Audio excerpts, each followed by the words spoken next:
Hello everyone, welcome back to what I think might be the last part of Tavern Talk. I do have true hope that we will actually finish the game today. Just a note that this is the finale, so if you haven't seen the other parts or don't know the story, I would highly recommend checking out the other parts. The part just before this one is on the channel, so check it out there. The other ones I streamed live on Twitch, so I would recommend checking them out in order.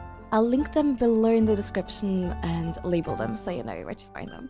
They are a bit awkwardly spread across several channels, but they're all on YouTube now, so I'd recommend giving these a listen, else you might be very confused what's going on and you might get spoiled. Thank you to future friends for the key to the game. Thank you so much, I've been enjoying it loads. And those of you who are jumping in right here and don't know what the game is about, Tavern Talk is a visual novel. It's very D&D themed and it is reminiscent of games such as Coffee Talk. So you're an innkeeper who is serving drinks to their patrons that give them special powers for their quests. And we kind of discover the story of this world via our patrons. So it's really nice and cozy. Last time, we found out that someone had an evil plot to basically try and end the world. It is a necromancer who is trying to destabilize the world by basically breaking sigils, which is linked to dragons that are basically the deities of this world, watching out for the world. So we're trying to stop them because it turns out we are not very pro the world being destroyed. And as far as we know, this will happen on the 35th.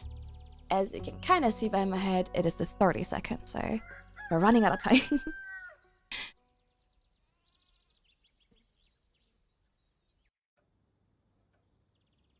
Oh yes, and last time we were gonna post a quest for her to make a special weapon that would help, especially her, fight the big bad evil.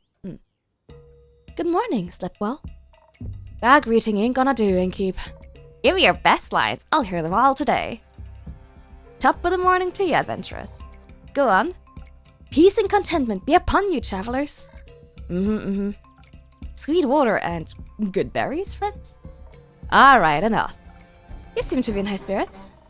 Not often you get the chance to work on the project of a lifetime. I'm glad you're so passionate about this.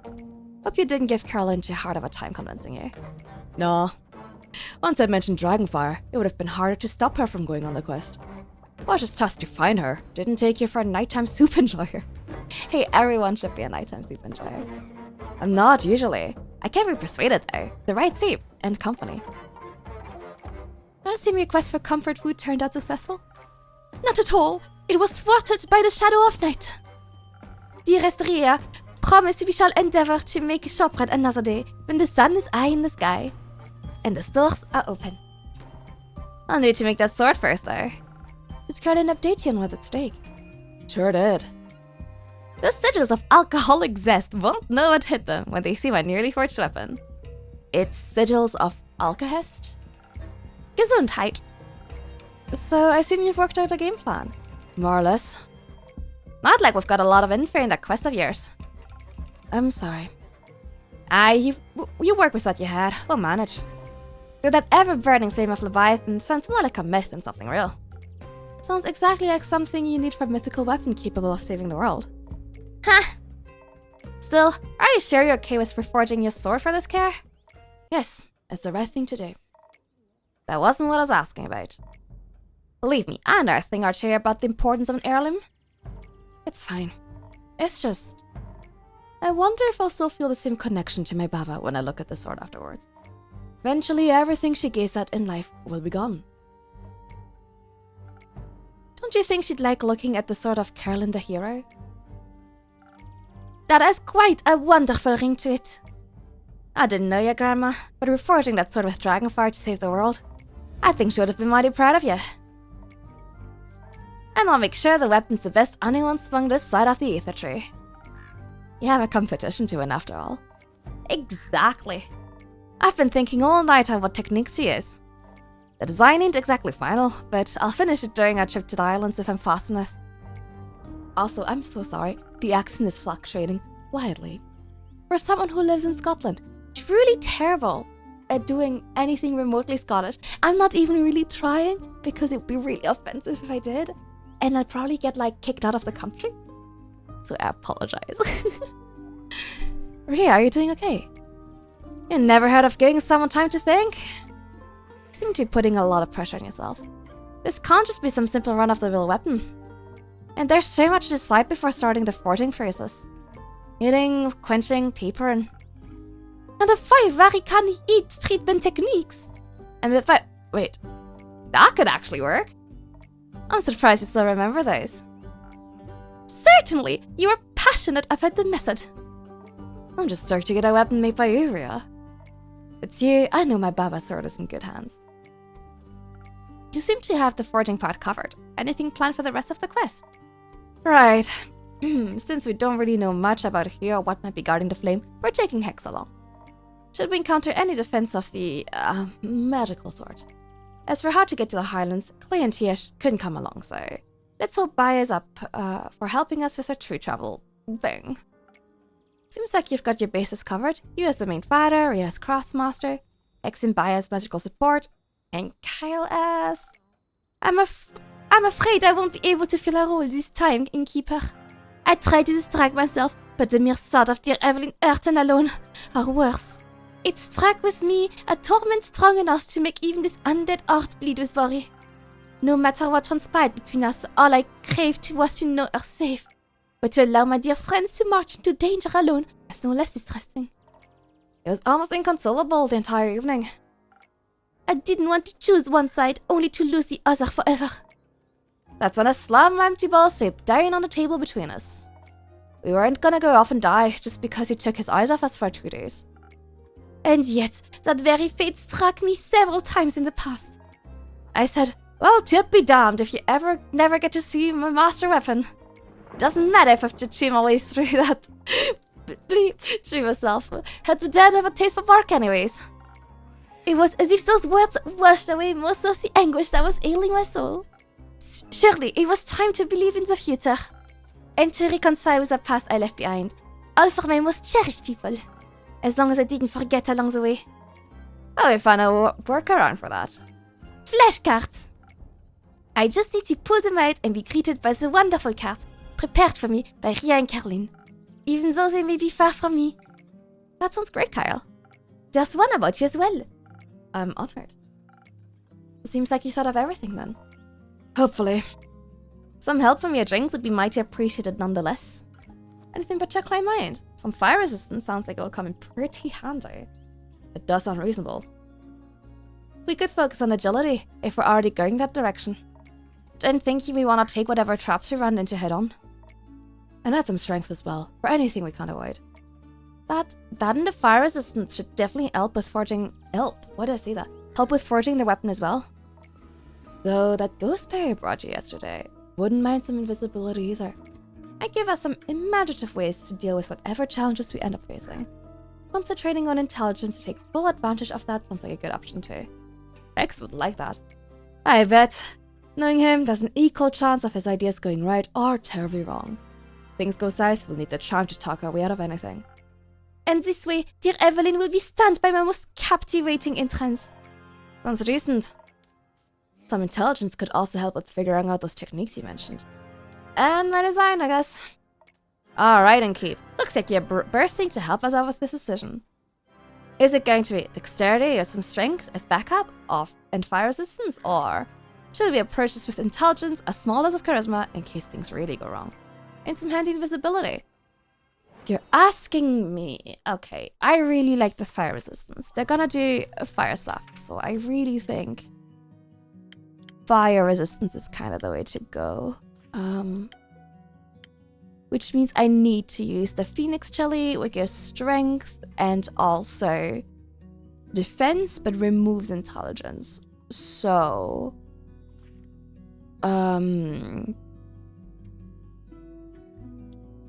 that's not bad, but it does remove intelligence. What's the other one? This one? Oh, no, that doesn't work. Okay, it has to be the last whisper. Okay, let's add some chili. We'll just compensate by adding some more. And, ooh, is this gonna work?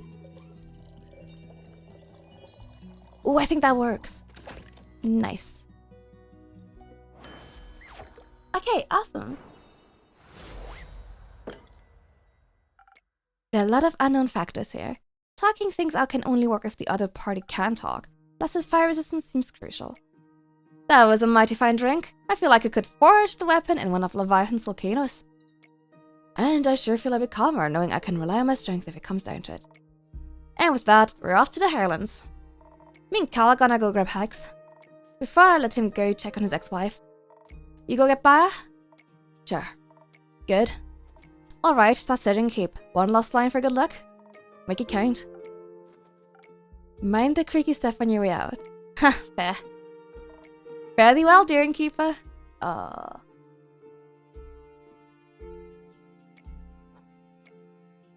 Kinda weird, isn't it? What is? There's going to be a battle for the fate of the world. But Elfie ain't even here to worry themselves stupid around it. They'd have loved this, I think. Not the impending doom, but all just getting together to defeat evil stuff. Make sure to tell those guys heading to the Twilight Portal to keep an eye out for them. I will. Good. Suppose it's time for me to head out as well. Stay safe, Caroline. Always, innkeeper.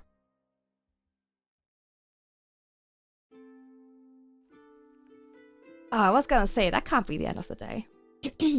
Oh, it's them. Innkeeper, we have returned. I can see that here. I was awaiting you. I'm surprised to see you here, Jade. What was she up to? I don't remember them traveling together. Yeah, well, Miss Horrid and thou dragged me along. Some stuff about finally doing my part. I distinctly remember you expressing open interest in our plight when we were talking to Nico. I believe you asked multiple questions that indicated your desire to help. And I remember asking how much you'd pay, and you said nothing, so I said no thanks. And yet you didn't resist coming along. Do you have a better job lined up, Jade? Not yet. Nico and I are eyeing something, but yes, I've got some time to kill. Perhaps Nico can help too, then. They better. Not sure if I can deal with Princess here alone. No need to deal with me. I can handle myself. I loved having Nico on the team. Me too. I assume you have written us a quest, innkeeper. I have. Take a look.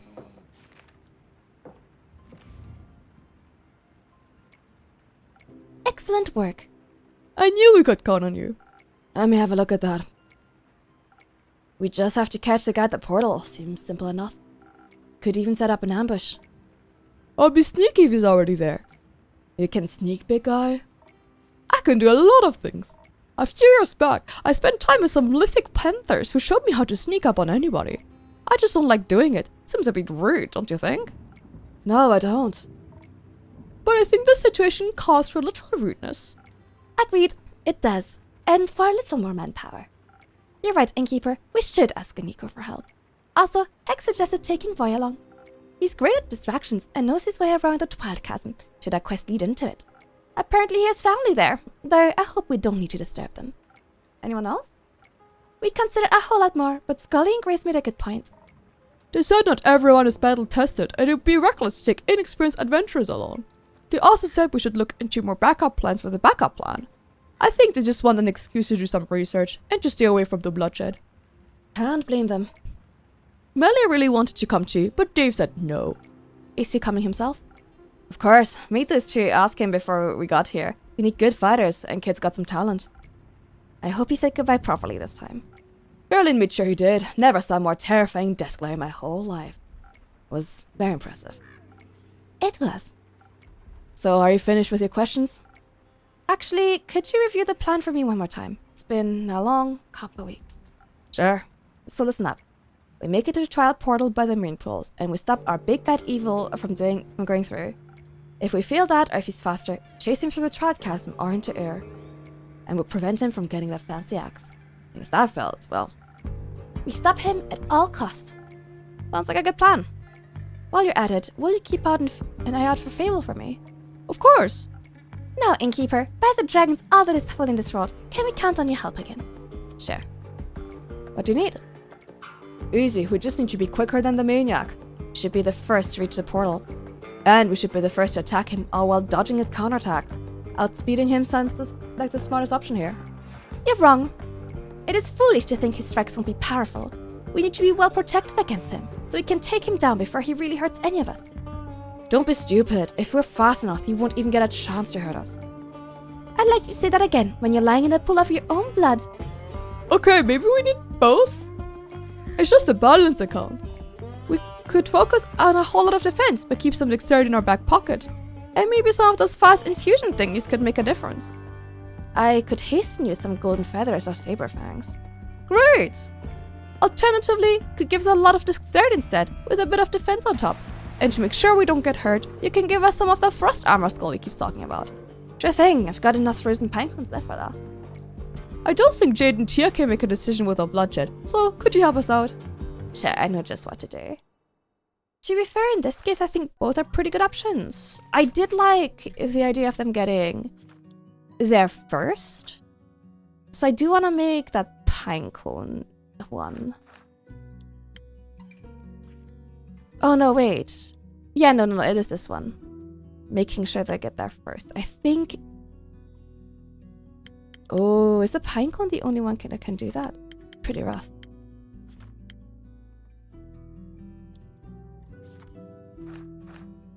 But I think... I like that idea. I don't want them to be too late and then have to escalate this.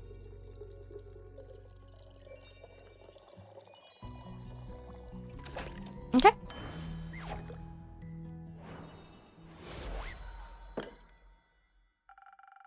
You can never go wrong with dexterity. Plus, you'll be able to shove your cool frost armor when his blade shatters against it, or whatever. I knew you'd make the right choice, Innkeeper. There's no right choice, Jade. You both want the same thing in different proportions. And you choose the cooler one.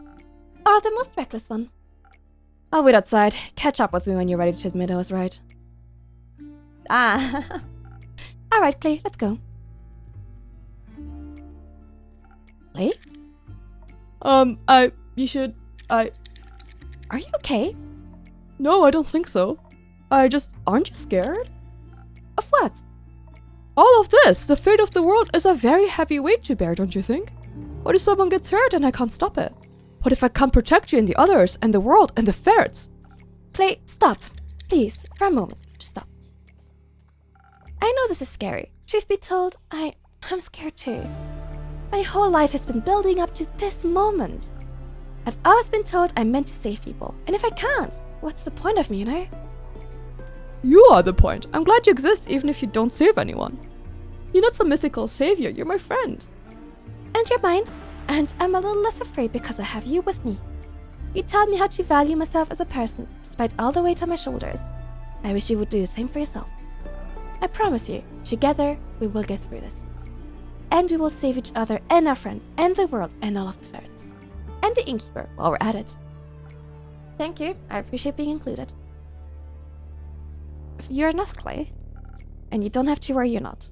And you too, Tia, don't think I'm excluding you. I wouldn't dream of it. Having you two believe in me is all the strength I need. Can we hold hands on the way there, so it's a little scary? Of course. Oh, so cute. And remember, you can never lose me. Your bracelet will always tell you exactly where I am.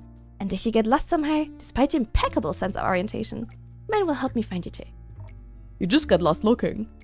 Maybe I'd have to ask Jade for help. I'd do that for you. You're so cute, I can't.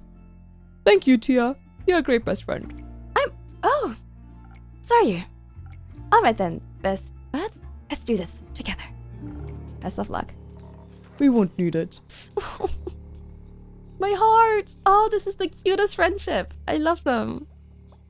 Oh, Grace is here.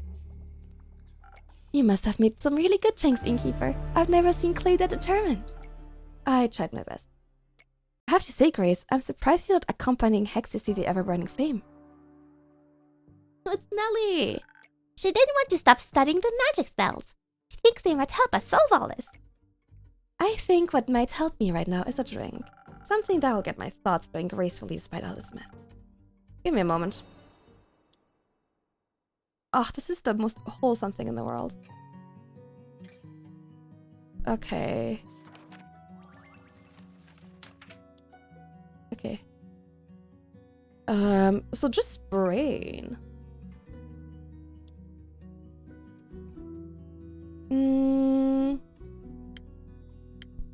Yeah, let's just go with this one. Oh, I don't remember how I did it though. I think that works fine.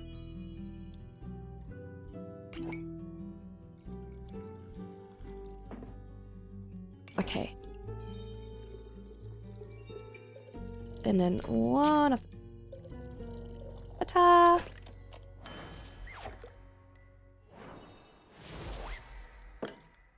Ah, it suits us so well. A delicious thought detangler just for you. I don't think I've ever tasted detangler as delicious as this. You've tasted the Tangler? Detangler? Tangler? Detangler. Detangled. Tangler. I don't actually know what to say. Molly, would you like a drink as well?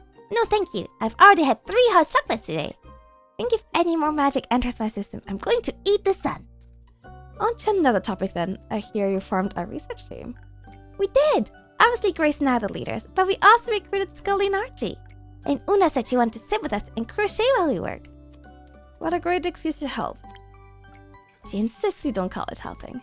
Of course she does. Rufus is helping us too. His wool is so soft, it calms everyone down. I wish Dave would join us too. Guess he's busy fighting the mean guy, but he promised he'd be back soon, so. And you better keep that promise. What are you looking into anyway? Melly mentioned spells? Are those the ones hexed on the tower? Yes, those ones exactly. He stayed up all night decoding the formulas, but as soon as he figured out what they were about, he lost interest. I picked them up. Most of them were rudimentary, all things we already have in our spell books, but she stuck out to me. Care to educate me? Which one do you want to hear first? Teleportation or soul binding? Ooh, soul binding. Expert home a glass case with a glowing floating scroll inside. I remember that, yeah. After we got it out and removed all the protective runes, he was pretty disappointed.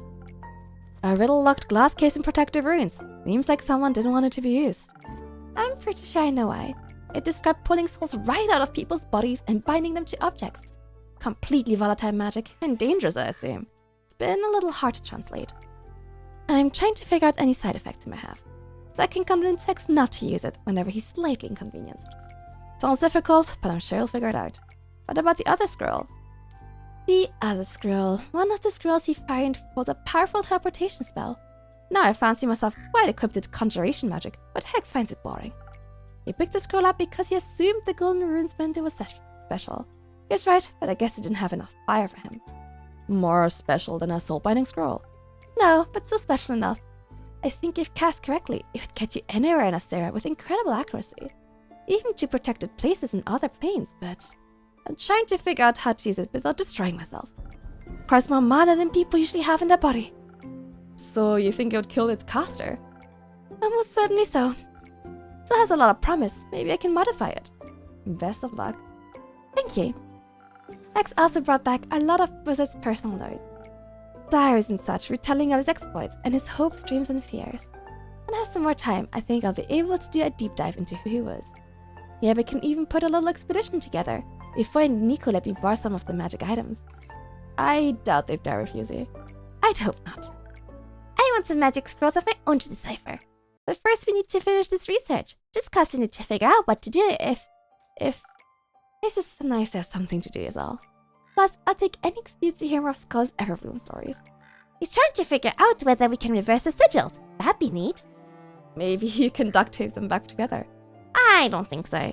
With Archie's help, I also made this whole board where I can collect and connect all our clues even. Specific spaghetti. Specifically, I've been looking into what exactly the necromancer guy could be. Clay said he noticed some flowers on his armor. I think that might be a clue. Maybe he's a florist. Or they're zombie flowers. Or he was a destroyer of flowers. I need to figure out what his motive is. Because if I can figure out his motive, we can figure out who he is, and then we can figure out his weaknesses. Not that we'll need them, because Dave and the others will. What did he say? Kick his abs! But looking into it makes me... calmer? Yes. They'll be alright, right, Innkeeper? The zombies aren't going to eat them like they ate my parents. They won't. They'll all protect each other. I'll come back for you. I hope so. I don't want that to happen again. I miss my parents. I wish they were here to hold my hand. What were they like? Well, I remember my dad always told me bedtime stories about swashbuckling burglars. God. And I remember my mom loved making things out of yarn, especially socks. And they were really nice and cool, and I loved them so much. I know I can't replace your parents, but is it okay if I hold your hand until Dave, Berlin, and Phoebe come back? That'd be nice. Feel a lot safer with them around, you know? Like I'm home again. You're not alone anymore. I know, that makes me feel a lot braver. But enough dramatic backstory. I'm turning into Dave. Just less repressed and gay for Fable. Maybe it's time to head out. We'll update you on our research tomorrow, Innkeeper. But first, we're gonna get a lot of ice cream. Exactly. When I promised she'd make some. Save some for me. I'll try. No.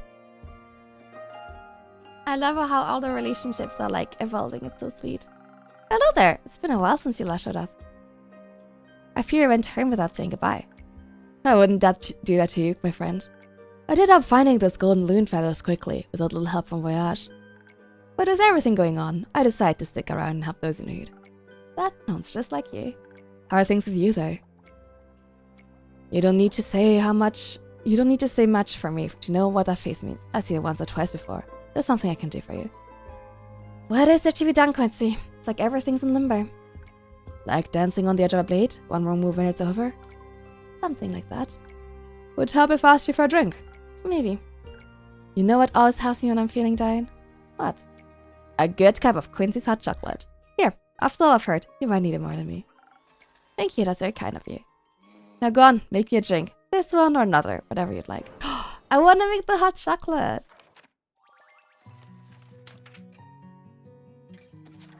That sounds awesome. Okay.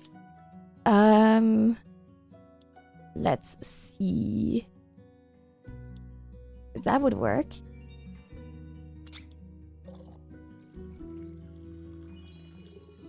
That's so wholesome. Oh, wait, I already have enough of that. I would do unspeakable things right now for hot chocolate, actually. Sounds divine. Ooh, I got an achievement for making every drink at least once. Nice. Couldn't wait to try it out anyway. Well, you replicated it perfectly. My hands and heart are warm. Want to sip yourself? You look like you need it. Maybe later. May this drink be warmer than the currents of these times. Most certainly is. Thank you, Innkeeper. Of course. So, how are you? I'm okay, I think. It's hard to tell, but I think things could be worse. They always could be. We're blessed and cursed with the gift of imagination, after all. Doesn't mean the way it is always feels good. No, but I'm not alone. That helped. It's been a while since I've heard you say that. Must be nice to feel that way again, and a little terrifying. I didn't think I'd care again. I didn't want to, but it just happened. Yes, just like that. Without my consent, I might add. The hard ones are the ones, and sometimes what I want is friendship. But I can see how that's a scary feeling. So many things on the line now, perhaps more than you bargained for. It was easier when I just looked away. Would you rather look away than help your patrons, your friends? No. But now I have to face the fear of losing them. Funny. Funny? Didn't you swear to me you were done fearing death? That you had nothing left to lose? Sometimes lying to ourselves is easier than lying to others, I guess. I'll keep my I told you so to myself.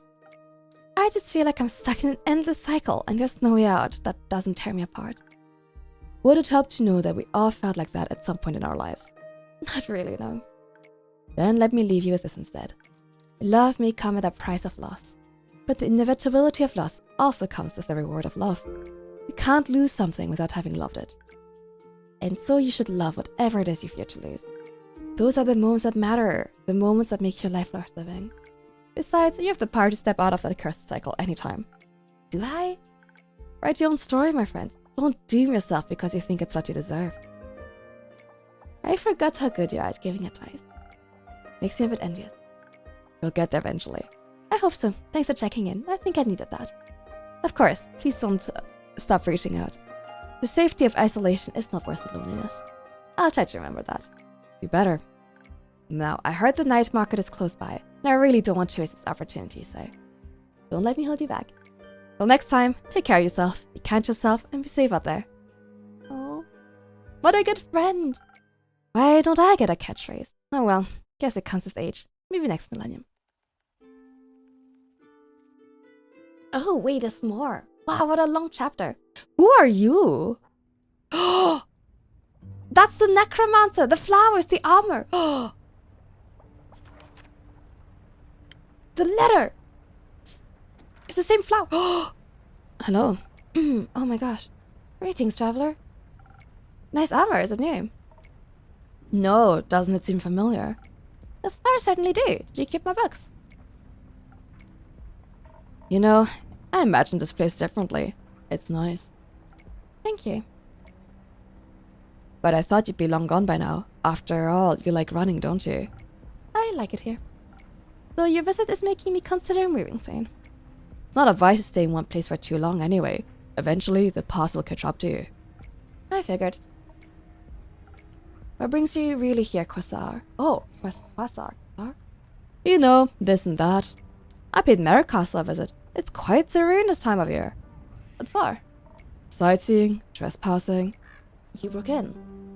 I wouldn't phrase it like that. Burglar is incredibly impolite. I was persistent in my approach. Politely, I knocked on the door. Unfortunately, vampires these days have no hospitality. The lady of the house greeted me with a snarl and slammed the door in my face. Not like that stopped me, but I found it quite rude. So you did break in? Obviously, as a last resort. There's something I needed more than manners. As expected, she wouldn't give up her precious relic freely. So you killed her? I would have, but no, the rat escaped. In the blink of an eye, she dissolved into mist. I always considered that to be Vampire's most annoying skill. But at least I got what I wanted. And that would be... Curses ever, aren't you? That's why I made it my job. Oh, that's why I made my job. What, being nosy? Nothing like that. I get to hear a lot of things every day. People like to talk. You manipulate your patrons into telling you their darkest secrets. I don't manipulate, I listen. I'm all ears. What would Lady Evelyn have that you, Quasar Duskbringer, would want? Just a little blood. Ingredients for the execution of a grand design. Grand design? Mira never wants to make big plans. Speak for yourself. Maybe times changed you. Oddly enough, you still look the same. I should make sure you'd recognize me after all. How could I ever forget you? Seems like it was pretty easy for you to move on. It wasn't. Yet you're hiding. You ran away from everything that once mattered to build a life behind a counter in a shabby tavern. Is that why you're here? To throw accusations around? No. I guess I wanted one last chat now that everything's coming to an end. And I'm curious about how this old friend of mine is doing. So, how are you doing, friend? I'm full of hope for a better tomorrow. Me too. I'm just afraid we're hoping for different dawn. We might be. How are you doing? Do you even want to know? It's my job, and my tavern is open to everyone. Your protective spells beg to differ. They let you through, didn't they? So how about a drink? And then you tell me whatever it is you need to get off your chest. Sure, let's see if you know me well enough. And if you remember what I taught you. Of course I do. Oh, this is so ominous. We're getting... Oh, Andrew! Oh. Andrew! Poor thing.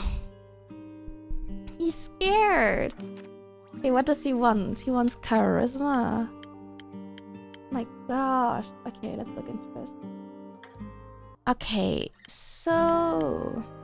1,000 Winds should work.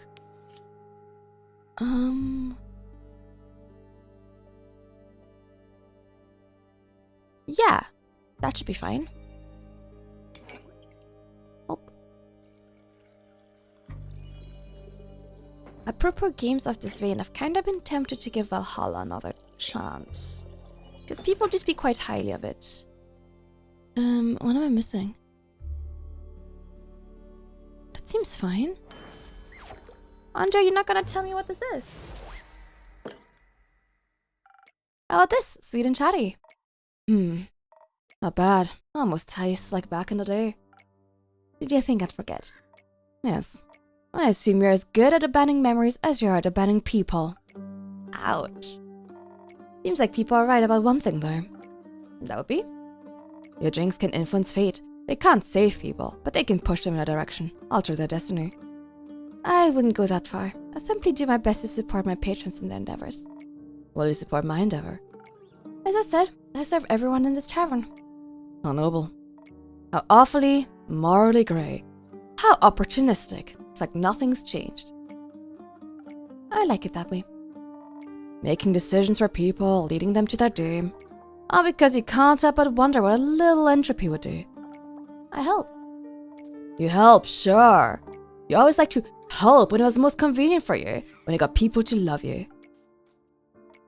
I hope all your helping has aided you in forgetting them. I didn't forget them. Oh, is that so? Couldn't sleep for months. My heart bled and bled until there was nothing left to bleed. I was alone. And by the end of it, when nothing was left, there was just one question. How could the one person I trusted with my life turn on me like that? How dare she leave me with nothing but the stars, staring at them alone, wondering whether the blood would ever wash off? And how, by the dragons and their false light, is all you've done with your freedom, this dastardly achieved freedom, this? There's still blood on our hands. It took me way too long to realize that I didn't have to give up, that I'm not like you. That it doesn't have to be their blood that sticks to my hands. They're gone. Not for much longer. Soon the star rain and the flood that washed away our yesterday will open the gate to a new tomorrow. A new horizon unhaunted by still ghosts. Quasar. Innkeeper. Why would you do something like this? Don't we owe it to them? The you I knew would have agreed. The me you knew was foolish. Some situations are hopeless, and some decisions aren't easy. Decisions are quite easy if you set your mind to it. Say I need to tear apart Cassiopeia's wings for the stars to rain upon Gaia. An ambitious task. I could decide not to and abandon my plans because I'm intimidated by the complexity or scared of the consequences. But no, instead I choose to stick with it and get what I want. I don't give up, I succeed. It truly is that simple. If you care, you'll get it done, no matter how much effort it may take. Everyone was dead. I wasn't. Didn't we promise to always stand by each other's side? To never be alone again? We did. Didn't they deserve the same? They did. Then why are you here and they aren't? I don't know. Me neither. What did we mean to you? Nothing. We mean nothing to you. The home we built, it meant so little. That's not true. Do you still ponder about the meaning of life, watching the stars? No, there aren't any anymore. It's better that way. It means there's no risk of getting caught up in trivial things. Like getting caught up in the thought of a world without pain. Like that? So naive. So stupid. It meant everything to me. Don't lie to me. I've seen through the charade. Your tricks don't work on me anymore. Look at the stars now as they lie at our feet. A declaration of your failure, an elegy to your cowardice, and a demonstration of my endurance. Everything is set. Everyone will get what they deserve, even your little replacements. Soon, there'll be no more but a fading memory of the horizon. Feels familiar, doesn't it? They're alive. They can be saved. They are alive indeed. What you should ask yourself is for how much longer, and if the time comes, will you run again? No. But you sent them to their death, did you not? I sent them to stop you. I'm aware. Which reminds me, I'll have to leave soon before your little pawns interfere with my threads of fate. Gertrude, come on, it's time to go on. Wait, what's for Gertrude? The raven! You were a spy? This is betrayal. Interesting. Care to explain? I sent your little companion so you wouldn't be so alone, but I need her back now. You know I value my privacy. And I value the perfect execution of my plans. So thank you for collecting so much information for me. You don't have to do this. I don't, but I will. Anyway, I got somewhere to be. Speaking of which, my invitation, the offer still stands. Join me and watch as I repair what you destroyed 30 years ago. Join me to witness the renaissance of times past. Can't, my place is here. What a pity. It almost pains me to see you haven't changed one bit. I've moved on. You should try it sometime. Spoken like a true coward. It's not like I need you anyway. Not anymore. See you soon, old friend. Or not. Oh my god! Where's Quasar? Oh, here. Paladin. Chaotic evil. I wish he wouldn't have come. What the hell, man? What the hell? And the raven! Oh, I cannot believe this. At least Under seems okay again.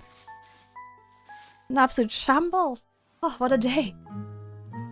Jeez Louise.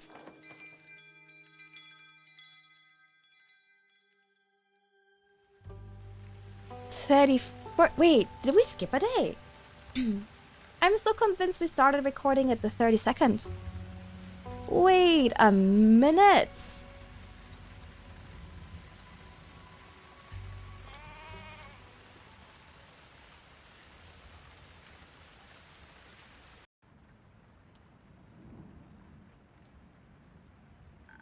Good morning, Innkeeper. Good morning. How's your research going? Well, we did a lot of it. That sounds good. Yes. I can smell a breakthrough right around the corner. Are you writing that down, Archie? What? Of course not. No notes are being taken here. None. Archie, I told you already. I might be the bestest detective in Fesoa, and this might be the meeting of a lifetime. But the investigation has to come first. How are you going to have time to write a book about my detective career if the world ends in a few days? I mean, it won't, obviously. Because our friends are super strong and awesome, and super smart and awesome. But we should still focus on backing them up. I'm sorry. Seems I can't help but gather material even now. You're a very impressive detective, and I fear what will happen if I stop thinking about my books. Is this what I think it is, Detective Molina? I'm afraid it is. Excuse me? It's a severe case of the nerves. Quick, Innkeeper, we need a remedy. One of only your most revitalizing drink will do. Does the patient agree with the prescription? Really, it's not that serious. Thank you. Perhaps a cure to boost my toughness is what I'll need. On it, patient zero. Oh, Archie. Sweet, sweet Archie. Bless him.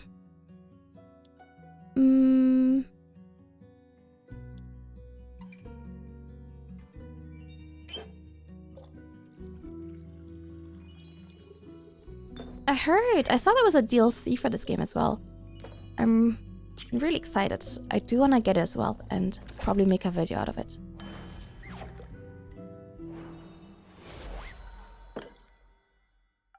May this drink not be one of your tougher challenges. This is excellent! I could write a novella about the superb taste alone. I really appreciate the effort to cheer me up. I suppose I've been worrying more than I realized. How can I repay? Repay, Rishmay. You shouldn't just bear your worry silently. I would accept an update on your research as compensation. Certainly, we are happy to oblige. I thought my knowledge of tales and myths could serve us well in identifying another weapon to slay evil. So I questioned as many scholars and turned as many pages as I could. That sounds exciting. It might have been if I'd managed to find even a hint of anything useful. Excalibur is nothing but a legend. The lands of Luignus might be real, but it proved impossible to trace its location. Don't even get me started on the history of the sword Balmer. My research ended in total failure. Don't say that. We wouldn't know that there aren't any other weapons if you hadn't looked. Just means we have to move our research focus to something else now. Like my investigation. Oh? Like I mentioned the other day, I really wanted to look into who this weird bad guy really is. Because a plan like this, he can't just be some random nobody. His plan does have a certain je ne sais quoi. Je ne sais quoi? It's just a mustache twirlingly malicious. I bet he has a mustache. Does he have a mustache? He does have a mustache. In any case, he must have left some traces that we can follow. And if we can figure out his real identity, we'll know his mortal weakness. Like an old wound. Exactly! Someone who wears that much armor must have something underneath. So we'll just have to wait until he takes it off. Once he takes a bath, we should... Actually, I don't think this is a good idea after all. Still, Kerlin always says the more you know about your opponent, the easier the victory. But this guy is like a ghost. No one had seen nor hide nor hair of him before this all started. And here I thought armor like that would have been made him super recognizable, with the flowers and all. I did look up what some of them mean, the ones Clay was able to identify, the petunias and marigolds, which symbolize resentments, anger, grief, and mourning. So that told me absolutely nothing. Besides that, he's a bad guy with some big feelings about the world, duh. Damn, she's actually spot on. She's really good at this. Then I got an idea. What about other well-known necromancers? Maybe we have a repeat offender on our hands. No one seemed to really fit though. I was really close to ripping my fur out. But then I remembered all the stuff about the sigils. There actually was a necromancer that died when the portals opened. So I dug that file out with my pile, and yes! If the creation of the portals broke a sigil, then that can't just be a coincidence. Therefore, this necromancer from back then must have faked their death and rebranded themselves as a mustache-twirling green armored bad guy that we're facing now. Shouldn't you be doing the pointing thing though? I'm just not feeling it, Innkeeper. I know it doesn't add up, okay? I'm sorry, Archie. This isn't in the relation of truth it should be. You write your book, the detective should definitely be pointing at something. Pointing! Yes, I'll write that down. Good. Can't believe we couldn't find anything. Who taught you that word, Melly? Wouldn't you like to know? Oh, well. What are you planning on doing now? We need a new perspective. Maybe there's something we haven't considered yet. That's why we brought some of our research materials with us. Wouldn't a library be better for this? Well, maybe, but there wouldn't be enough space to set up my conspiracy board. You brought the board here? Yep. Thanks for letting us set up here. Okay, I'll be in the back. Bye. I hope it's okay for us to take up some of your space. It's fine, Archie. You can go ahead. Much appreciated, Innkeeper. Oh, I wish I could see the conspiracy part. Well, don't you look chipper? It's good to see you too, Una. You can spare me the pleasantries. Long day? Nah, I was just never really into the research mumbo-jumbo. I was surprised when I heard you volunteered for the research group. Ha! Your info-gathering game is getting weak, Innkeep. I just chose the activity that's the least hassle. Too much exercise isn't good for the retirement spirit. But I don't need to tell you that, do I? Before you get another word out of me, though, I'll need something to get my energy back. The whole frantic research atmosphere really tired me out. Something for your strength. Got it. Easy peasy, lemon squeezy. We can do a sailor's courage. Which is...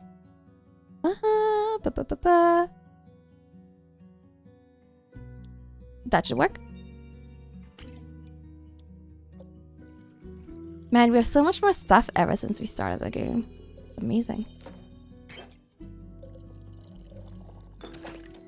Oop.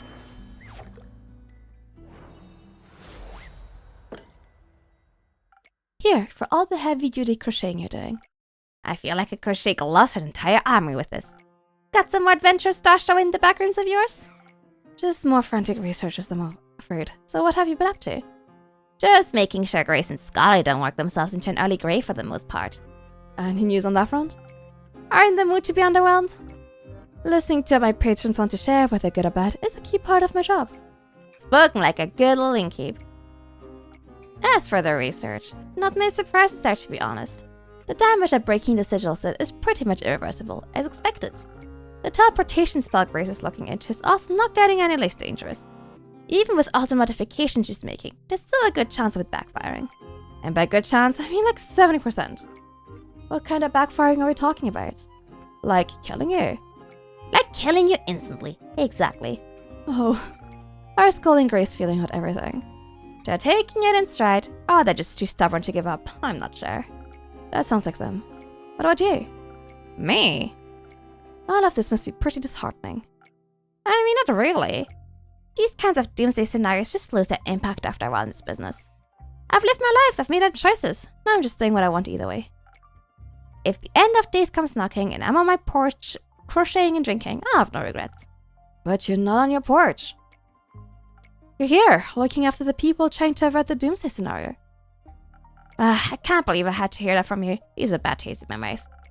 I could offer you another drink to wash it down. No thanks. Fortunately, you got a point. I guess I got swept up in all this a little. Sure, it's weird. What is? Caring. It's like I need to elaborate, preaching to a choir and all that. I don't know what you're talking about. Ha, sure, whatever. Let me just ask you this. As you are, will you have no regrets when all of this is over? You couldn't just let me have the last words, huh? No, in error. I'll leave you to contemplate that, I guess. Are Melly and Archie here? In the back. I'll go see if the young'uns need some company.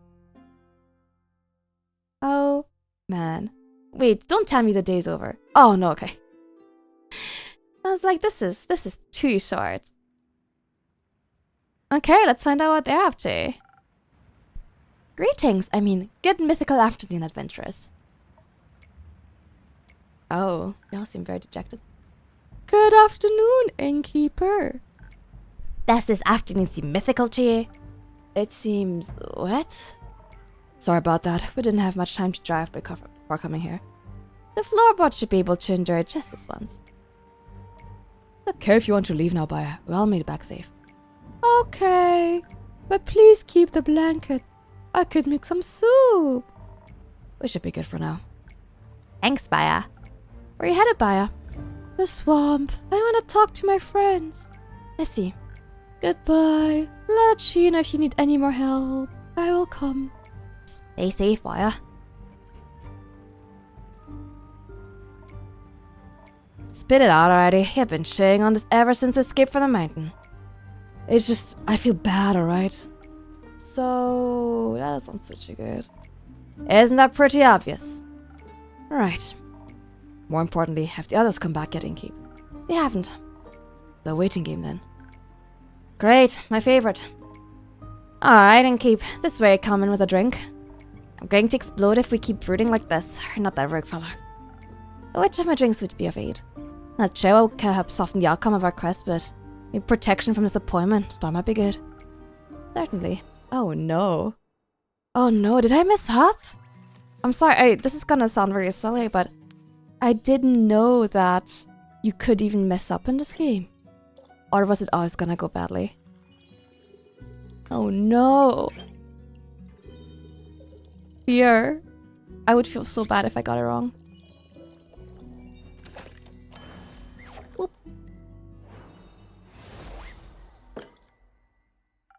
I hope your disappointment will be just a distant memory after this drink. Thanks, this takes the edge off. Didn't realize my shoulders were so tense this entire time. Can I offer you a drink as well? I'm fine for now. Count me in, Innkeeper. Don't really want to think about it, but perhaps understanding where we failed wouldn't be a bad idea. I'll see what I can do. Oh no. Or maybe, there was a bird spying on me the entire time, so maybe I was like always gonna fail.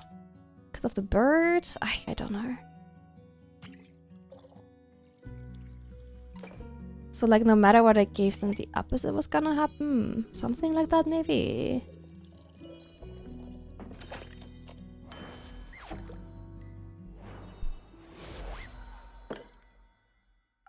This might be just what you're looking for to understand the meaning of everything. 42. What? Weird, I don't know where that came from. But this is good. My synapses are firing at the speed of light. Guess my conclusion, we might be really, really fucked. Was it that bad? You don't even know the half of it. Hey, this just can't be just it, right? Grace and the others should have figured something else out by now. Probably have some questions surfaced for Plan C, D, and X. I'm sorry, Hex. Archie and Melly couldn't find any new leads. Ingris and Scully are still at it, but from what I've heard, they haven't found much either. Come on, Innkeeper, stop joking around. I don't think this is very funny. Neither do I. Then what are we doing here? What? The Innkeeper doesn't have a quest for us. Why are we wasting time here? You haven't noticed, the world might be ending soon. We failed to create the world-saving weapon. And now we're here to what? Have a nice chat? Aye, you're mighty close to overstepping there, wizard. Well, maybe someone needs to say it instead of just lazing around. Hex, sit your arse down. There's no time to lose your cool. We aren't just here to chat. Information about the group that went to the Twilight Chasm will reach us in first. At this point, we need to know their fate. It would be foolish to go running around without a plan. So, are we cool? Sorry, not exactly a good look for a wizard to lose his head, is it? As long as you realize that yourself. While we wait for the others, I guess it's time for another story in cave. Looking forward to getting some context. Right. After our chat the other day, Kyle and I went to pick up Hex. We said goodbye to Kyle, he cried, then he left from our castle. Soon after, Karen Baya picked us up. They just stepped out of a tree right next to us. Wow, I was pretty excited to take us to the Highlands. Apparently she's pen pals with the Yeti, and she'd never gotten the opportunity to visit. And then whoosh! Whoosh. Yeah. One minute we're surrounded by nice lush woods, then the next, vast mountains. No. A lot of snow. You guys suck at descriptions. Our journey to the Highlands was so fast it's barely noteworthy. It was impressive. I mean, sure, evocation is obviously the superior skill of magic, but I suppose such a feat of conjuration was pretty cool, even though nothing blew up. And then you had to keep blabbing to Baya about it until we reached the village. Well, Grace would have killed me if I didn't ask her details. While the view was great, we were pretty disoriented. Even when we found the village Clay told us about, no one could point us towards the temple. Kara looked like she was getting ready to throw people around if they continued saying they couldn't help us. It was clear that no one there knew anything. Even though we had still no idea where to go, we left the village. That's when Baya let out a gut-wrenching scream. It sounded kind of like this. Thanks, I really appreciate you replicating the scream. But why? Hey, you guys insisted, stated Tail. Millie's here. Did someone die? Oh, hi, Lenny. Good to see you, Millie. No one died. X just got a little too excited. Whoopsies. I see. Well, make sure not to scream like that anymore, or no one will know when you really need a detective on the scene. After all, you don't want to be the next boy who cried detective. Oh, keep that in mind. I'll go back to the board then. So Baya let out a scream. We had no idea what she did, but before she could explain, we heard some loud footsteps approaching. It was hard to see with the heavy snowfall, but a huge silhouette was making its way towards us. Kara almost tore into it as soon as it was close. But before we knew it, Baya rushed forward. I almost attacked Baya's pen pal. He actually met the abominable Yeti. Really nice fella. Oh, also pretty good with directions. They pointed us towards the temple. And there it was. Lo and behold, the Temple of Ur, where the flame of Leviathan is kept. Sounds blasphemous. The check up there was brutal. It was so much walking, I thought my feet were gonna fall off. It wasn't so bad, really. The winding path looked nice with all that sparkling snow. That's easy for you to say. You just vaulted right over all the rubble. Guess we did get to the gate eventually. It was closed, of course. A gigantic wet slough stone in weather condition. There's one thing I know about this sort of thing. The gates like this are super inconvenient. Sure, they're pretty good for defense. But what are you gonna do if you wanna pick up a package and it slams shut behind you? You hide a key under the doormat, of course. Right. And since I'm an amazing wizard, I found the doormat really quickly. What he meant is to say is he stumbled upon a mechanism by chance. And then destroyed it. It worked out just fine in then, didn't it? I totally knew that destroying it would open the gate. It was already half broken anyway. The welcoming committee was great. Love having spells flung at me without warning. Not ideal, I'll admit, but our fire resistance and that dexterity came in really handy. Awesome. Inkerlin handled anyone that got too close to us without issue. The priests were unexpectedly tough. They wore these white gems all over their bodies that proved to be extremely hard to break. Absolutely dripping, if you know what I mean. You spend too much time with Nico. In any case, I usually prefer a less deadly atmosphere for forging my weapons. Everything would have to happen very quickly once we got to the flame. I'll just have to trust my preparations were enough. At least it was pretty obvious where we needed to go, the altar towering above everything else. My poor feet, the last sprint up there was a death sentence. Then I saw the altar. What did you see? That's the thing, we saw nothing. Nothing. No great flame of Leviathan. Just that devastated altar. And an empty basin where the flame should have rested. We were so foolish. The clues were already there when we were approaching the temple. All the rubble, the poor state of the building. The flame was extinguished during the flood, long before we ever set foot in the Highlands. Should have known an eternal flame was too good to be true. Such a waste of time. I can't imagine our shock at what we saw in Keeper. The realization slowly began to settle in. There would be no way of forging the weapon. Nothing to wield against the necromancer. Up there at the altar, everything was so quiet. The priest hadn't reached us yet. There was just the sound of wind and the crushing disappointment we were all feeling. And then the whole temple started shaking suddenly. Seems like the impact of the flood wasn't the only thing we didn't notice. The place had a guardian. I never imagined I'd ever get the honor of seeing one again. Not after. Turns out the whole time we hadn't been walking on a stone path, but on the body of a guyver. Snake body unwound from around the temple while its wings lifted it into the air. It looked majestic. Sun reflected off its pure white scales that shimmered iridescent in the light. When its gigantic head was level with the altar, it see its enormous gem embedded between its eyes. It shone in every colour imaginable. What I wouldn't have given to work with an opal of such fine quality. It's good to hear you guys had a mythical moment there. But I, for one, was worried about the overgrown snake with wings. The thing reared back and bit off the altar tower. Would have been really cool if it also hadn't carried us into the air. It's pretty clear what the goal was. Never been so thankful for taking a wizard along. Though that feathery descent spell could have come in a bit earlier than 5 feet before hitting the ground. I'm sorry, chanting while falling eternal velocity is kinda hard. I'm glad you weren't transferring to pancakes. We landed somewhere the guyver must have been resting before. There was no snow, so we urged by to work our magic and create a tree tall enough for us to step through. That would take some time though. I also noticed a bunch of loose gems around the place we landed. Very similar to those worn by the priests and definitely related to the guyver. Though the fact that it was still lying there, in piles was curious. That was guyver poop, wasn't it? Most likely. I wasn't complaining, I'd never seen such durable opals. While Rhea was busy gathering the gems, the rest of us were trying to keep an eye out in case the guyver struck again. We didn't have to wait long.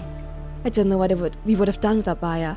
Her vines covered us like a dome and deflected the blow, just barely. I knew they wouldn't endure another attack, so I readied my blade. No matter how reluctant I was to attack another guardian. Due to the previous attack, we could see a bit of the outside through the gaps in the dome. You only see the wedge of the snowy landscape, but then suddenly, the bright yellow of one of the guyver's eyes. Hesitation would have meant death. Just as it was right about to pull back for a bite, Caroline struck it right in the eye. Just in time, we pulled her through the tree with us and escaped. We stopped by Bias and then headed over here. Well, that's that. Never had such a depressing walk back to the tavern. Quit your yapping. You were going on and on about this all the way over here too. That's easy for you to say. After all, you got those gems. Great for a stupid competition. Some of us were a bit put off by the quest feeling. Why did you just come out and say what your problem is? My problem is you're acting like everything's fine. Oh no. Oh, not good.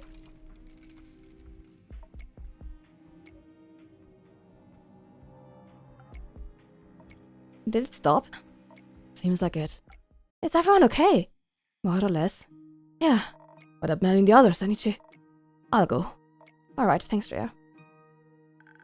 I'll take my leave. You told our story. There's no other reason for me to stick around. I know this is a hard time for all of us, but I need to check on Grace. Bye, Hex. Oh, man. It's getting late. There's always a room for you upstairs if you get tired, Colin. It's fine, I'll keep you company. Things must be really dire if you're offering that. What do they say? Desperate times call for desperate measures. They're back! Oh my gosh, they look fuming. Oh no. Bad feeling, bad feeling. Welcome back. Keep it. Okay,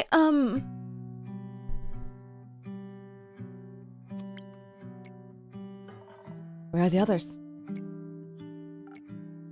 Eniko's outside, trying to calm Void down. We didn't want him to throw up in... Oh. Do you have a panic attack? Hope Tia isn't giving him too hard of a time about it. She isn't, right? No. Where is she then? Something happened to Tia. Gone. Gone? Left. No, she's dead. Tia can't be dead. You're right. She's way too stubborn to die. Well, she did. I'm sorry, that's... Awful? Yeah, you don't have to tell us that. Anyone else? No, we got away just in time. Good.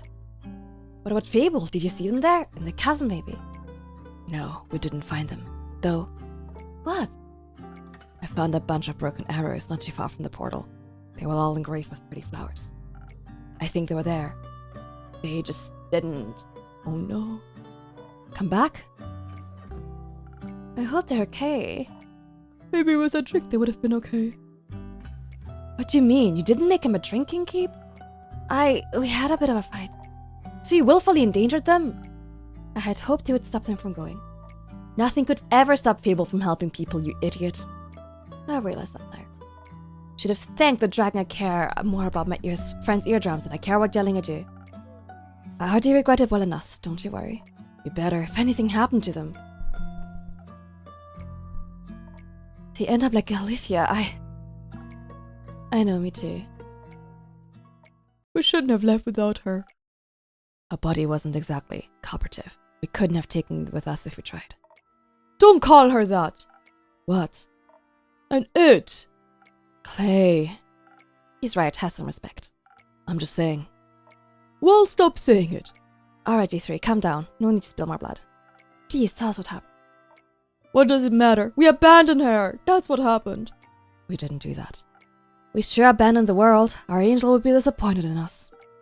Not like we had much of a choice. You would say that, wouldn't you? What's that supposed to mean? You always run. Of course you wouldn't choose anything else. I ran because I have something to get back to, Clay. So did she. Okay, how about a drink for calming all those nerves? No. Time and place. I'll take one. Need to tell you what happened after all, even though I'd rather wouldn't. Got anything to make that easier? I'm running out of secrets though. Don't worry, there's no need for trading today. I don't have anything to wash away the regret. But maybe I can get you something to make the words flow easier. Oh my god, there's no way she's actually dead. There's nowhere Alethea actually died. There's absolutely no chance. No way. I will refuse to believe it until I have her dead body, like, in front of me. As far as I'm concerned, it didn't happen. Just no way. This is not the kind of game to kill people off. Everyone's fine and everything will be okay.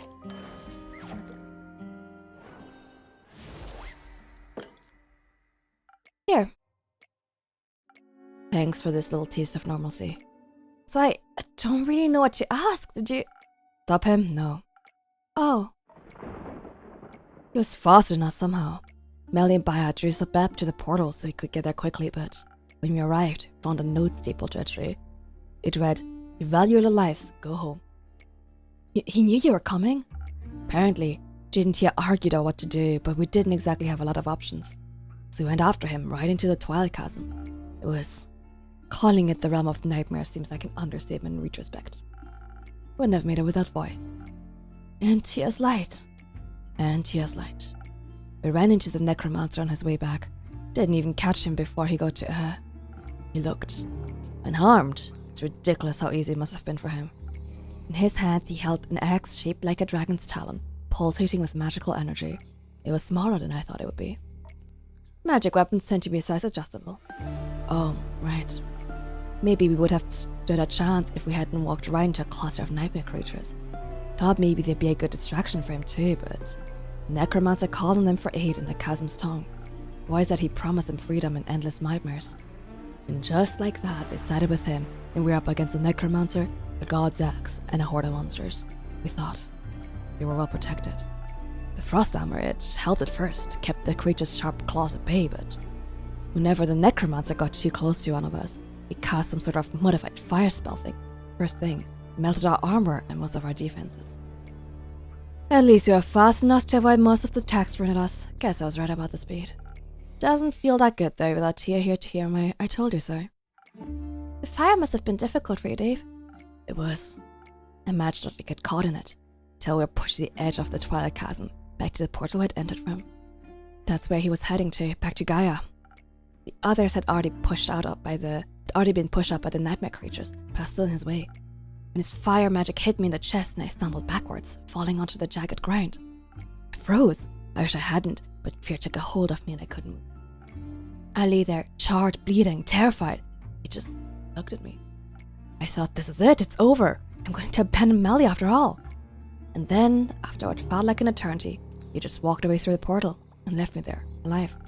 I scrambled after him, of course, after I regained my senses. I don't know why he spared me. Maybe he briefly remembered he has a bloody heart. Maybe. It doesn't matter, I guess.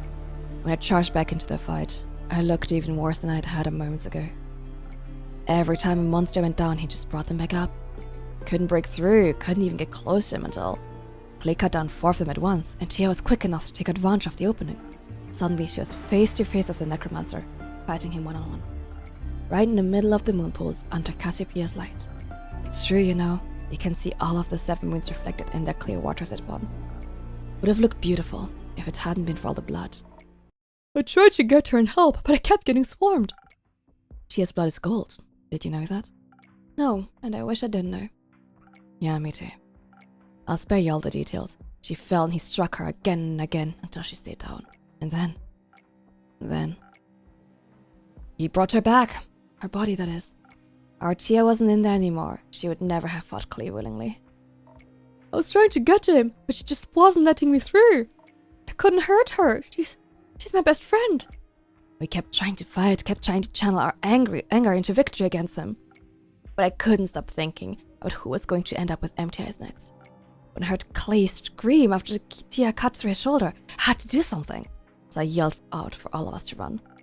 Iniku pulled the boy away, clearing a path for us to escape, and I tried to pull Clay away from Tia, away from his death.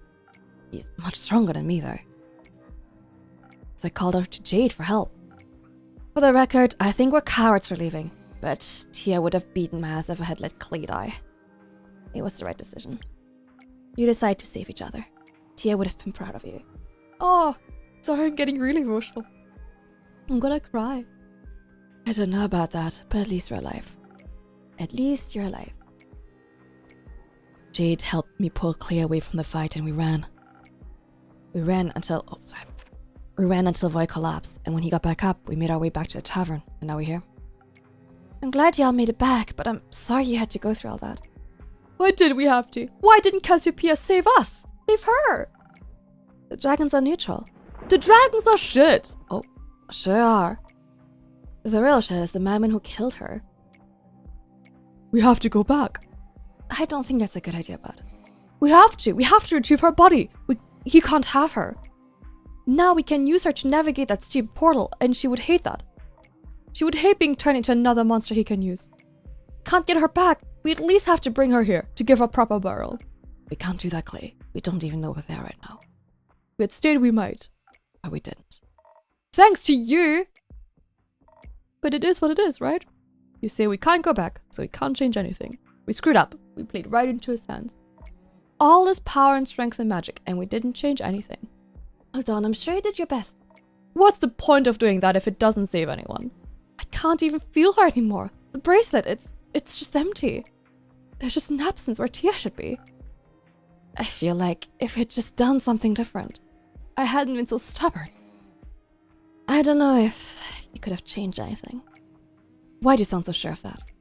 I think the necromancer, I think he heard everything. What you planned, I mean. How could that even be possible?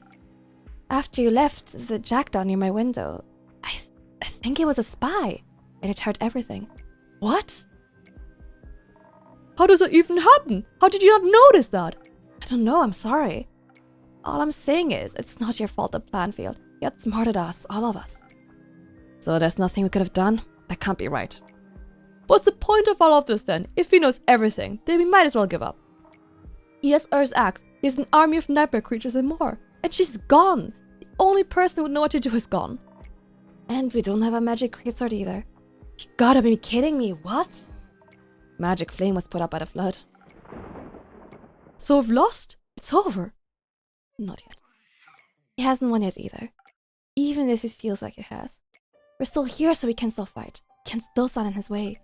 Hope will only abandon us if we let it. You're right. Us giving up, that's not what she would have wanted. What she would have wanted was to live. To get a chance to be more than some pointless martyr. I want her back. Clay. No, I don't hear anything else from you. You didn't even notice a spying bird in your tavern. Or maybe you did, who knows. You're dishonest with us all the time. Do you even care about any of this? Of course I care. I care more than you could ever imagine. I wish I could bring her back too, Clay. Well, can you? No. What help are you then? Screw this, I'm done hearing excuses. And I'm done pretending we'll make it through this. Clay, please stay. Can I have one of those drinks now? I wanna go after him. If I was him, I'd kill all of us, so no. Can I drink do you want? Don't know, something fast maybe? Didn't help with the fight, but might help with my stomach. Oh my god. This is such a bummer. Like, are you kidding me? Oh my god. Okay. Like, I can't believe she's dead. It really sounds like she is, but no way. She's not dead, right?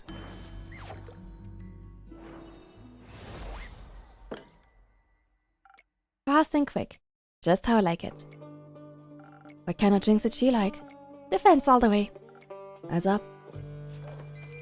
Uh-oh. Wait, did the day just end? What? Huh? Excuse me, what? Wait, huh? Okay, part 2 of day 34. I think. I'm so confused. Okay, it is still the same day.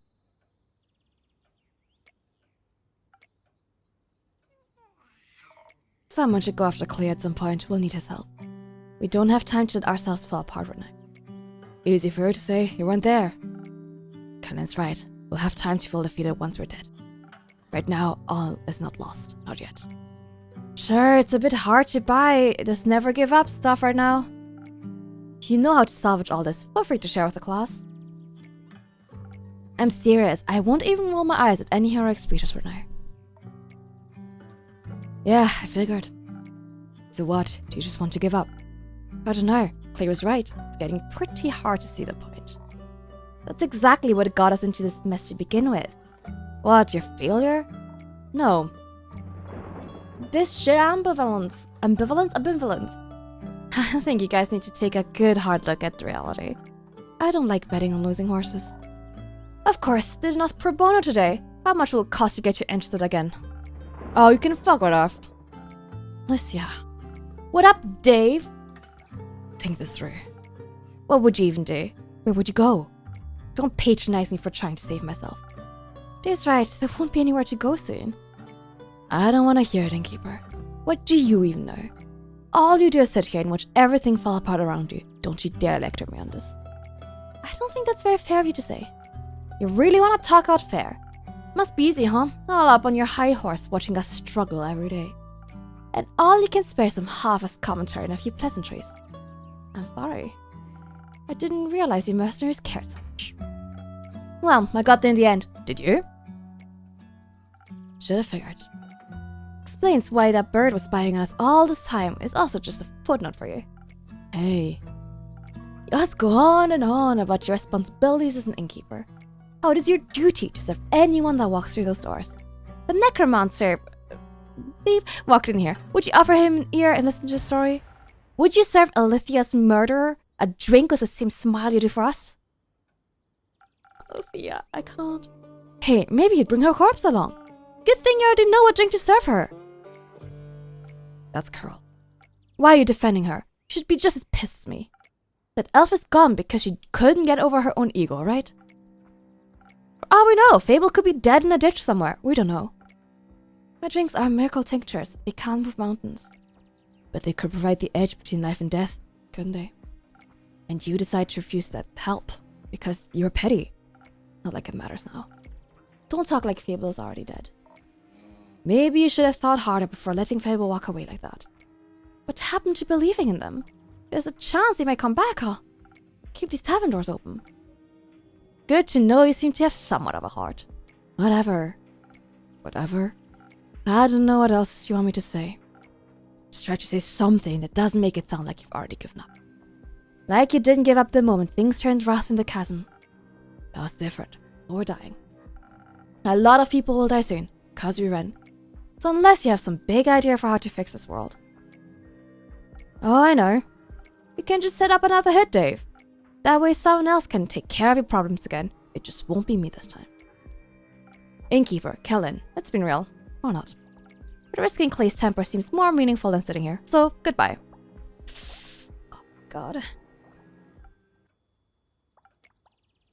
She does have a point, doesn't she? I don't know what to do anymore. On our way back from the Highlands, I was thinking, I could just go see my family. But would I even reach them before the sun sets for the last time? Could have tried.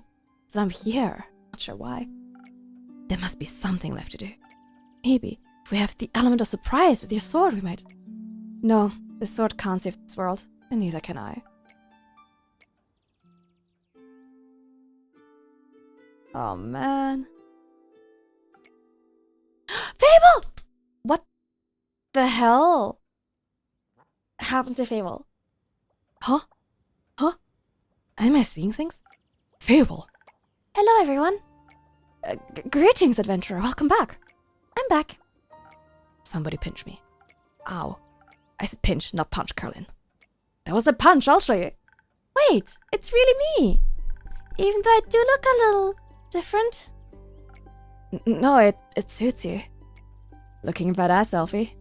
Thanks, I like it too. I like the horns. They look very horny. Nope, that sounds wrong. Let me try again. Take your time. They are very pretty, beautiful, effervescent. Do you need one of your drinks, Innkeeper? Well, what I really want to say is, I'm so glad you're okay, Fable.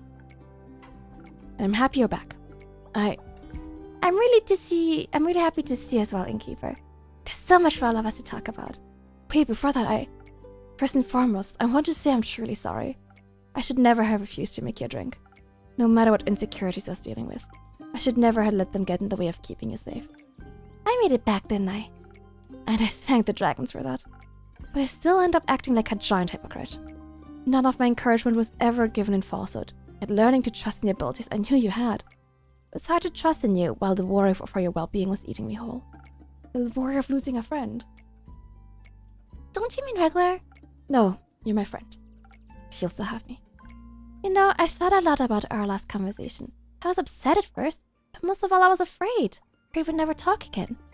I didn't even know if I ever wanted to come back to this tavern. Maybe the me from a week ago would have just stayed away, but... important to me too, Innkeeper, and I want to be brave for the both of us. So I came back to hear you out, and I'm happy I did. Glad you're both finally able to resolve this. The conversation must have really eaten into your word count for the day, Innkeeper. Worth it. But yes, you'll have to carry me from here on out, Steve. I'll try my best. Alright! Guys, we don't have time to chat. There's this necromancer that stole our axe. I don't know who he is or what he wants to do with it, but we have to stop him. Why are you guys looking at me like that? It might be good to get everyone up to speed. You go first, Fable. Got us at the edge of our seats. Well, as you know, I was searching for Melly around the portal to the Twilight Chasm. Couldn't find any clues. That was devastation left behind after the flood. Then a thought struck me. What if Melly was pulled into the portal by the waves? That would have been a nightmare, literally. And even I could swear I saw the shadows around the portal moving. Or the fact that the entrance to the plane called the Nightmare Realm. I couldn't just abandon my friends, so I went through the portal. How did that go for you? To be honest, I barely remember what happened when I first went through. Distorted landscape, the giant gangly creatures roaming around. My heart was beating out of my chest. All my blood was in my ears again. Eventually, I found an alcove that gave some shelter. But I just couldn't stop freaking out. In panic, I had run so far away from when I entered. The chance of finding traces of Melly was almost zero. So what did you do next? I must have fallen asleep. What? Excuse me? Well, all that running and worrying got me so exhausted, I must have just passed out. It was weird falling asleep in such a strange place. I couldn't remember any dreams afterward, just the sense of disquiet and unease. But when I woke up, the Twilight Chasm looked different to me. It didn't scare me so much anymore. Moreover, I felt almost melancholic as I regarded its deep purple horizon. And suddenly, close to my alcove where spiky mountains split the sky, I saw entrances to tunnels that hadn't been there before. My curiosity got the better of me, and I ventured inside. The deeper I went, the more I started seeing veins of precious stones lining the walls. Soon the tunnel widened into a huge cave. And I mean huge, gigantic. I wasn't even able to see the ceiling anymore.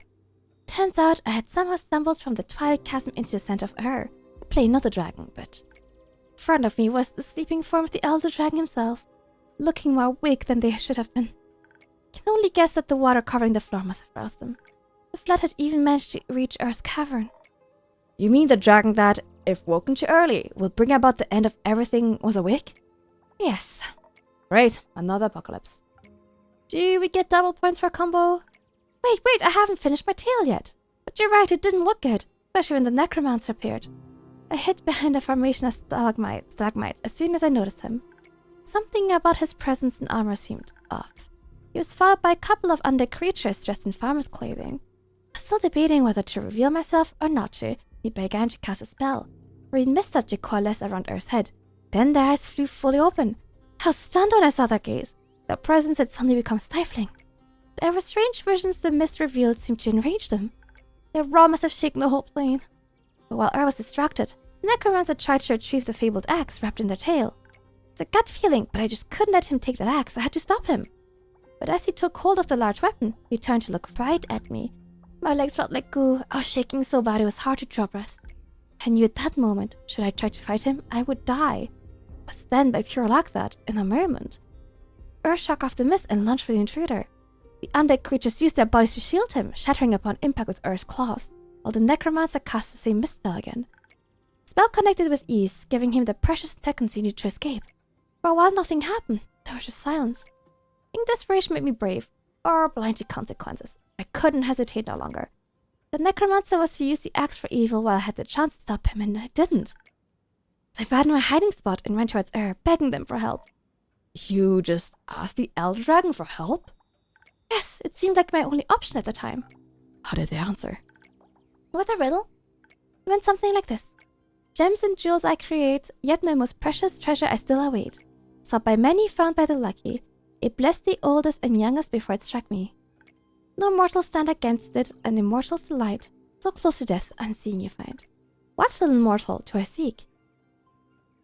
I've already figured it out. I've always loved riddles. Can't relate. I appreciate their lyricism.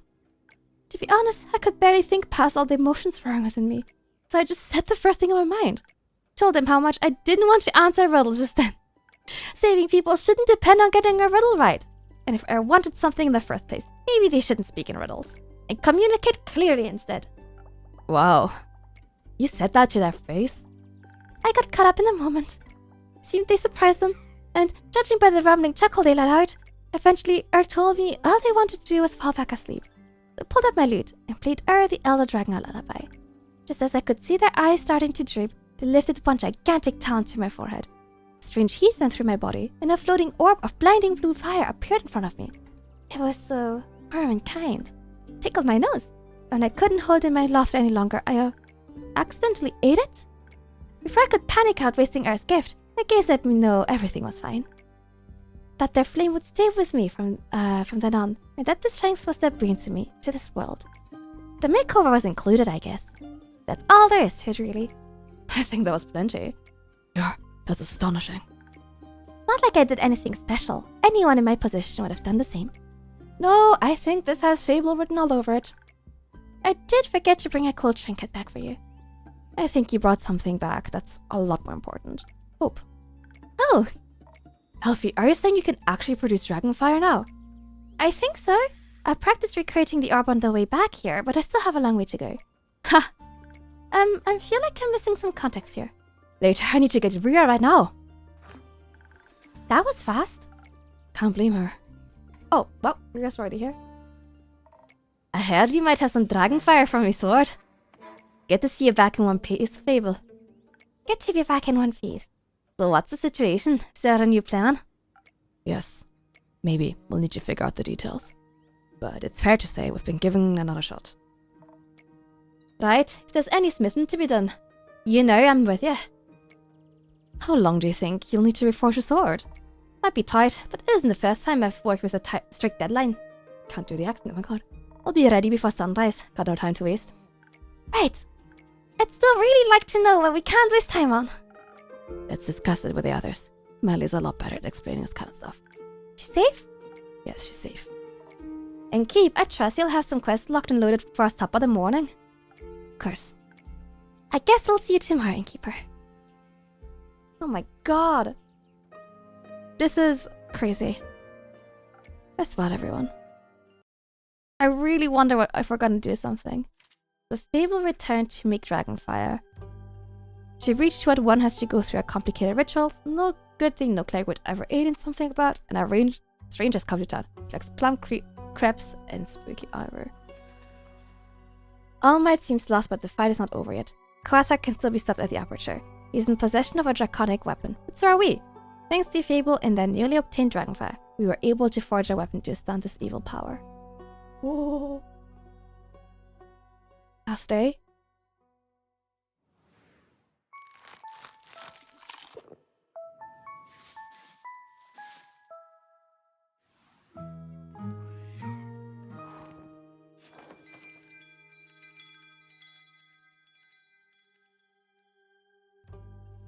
Act 4, The Wake.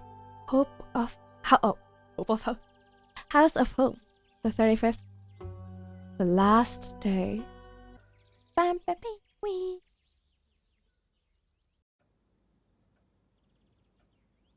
Okay, everyone's here.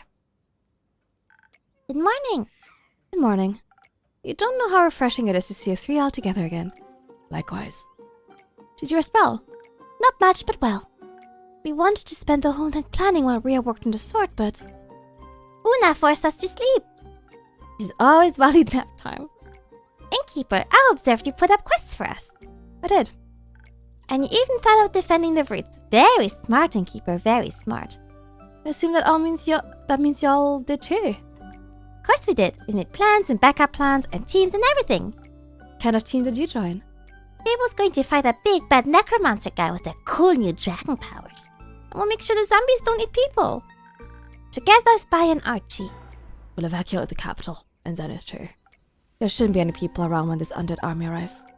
Other than our extermination team, obviously. That seems reasonable. With Baya's help, it should go quickly too. Right? First we want to ask her to teleport Team Cool's sword to the aperture, but Baya says she can't talk to the trees in the Forbidden Valley. They're too weird. Too weird for Baya. Must be some strange trees. Yeah, I really want to see them, but it's too dangerous, so I'll just wait until I'm older. Archie's going to help us convince the people in charge about the approaching danger. I'll help with providing good arguments and keeping things organized. And Dave will lead our group and scout out escape routes. So after that, you're staying behind for the battle, Dave? No, I'm staying with Melly. I'll bring everyone to safety and protect them there. Not out for revenge? I trust my friends will deliver it for me. I do want the necromancer to be defeated, but I don't want to leave Melly alone again even more. So you want to stay out of it? I want to live. Oh. Plus, Melanie will need an assistant. Oh, I couldn't ask for a better one. Agreed. This is really sweet. Now, I know you didn't put up a quest for the evacuation, but could you get me a drink for the road? Something tasty to motivate me. I have to convince a lot of people we haven't got mad. Sure. What secret do you have for me this time? A really big one. What could possibly surprise me now? My real name. I'm all ears. It's Neil. Neil Broom. A stupid name, I know. But I think I'm done pretending to be someone else. So, Neil it is. I love it! Neil! It's cute! Can I give you a nickname? Neely. Nielsen. Nelly, like Melly with an N. Neil is fine, I think. Neil, it suits you really well. Thank you, Fable. Such a nice name definitely earns you a drink. I was hoping you'd say that. Thank you for helping me be myself. I wouldn't have it any other way. I'll make sure Neil is just as charming as Zephyr or Malachite or Janlan. I appreciate it. Neil. Neil Broom. I really didn't expect Neil. Interesting.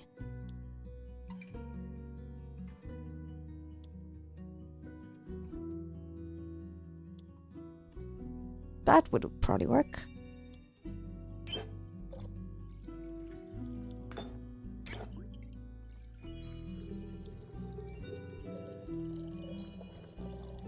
All right.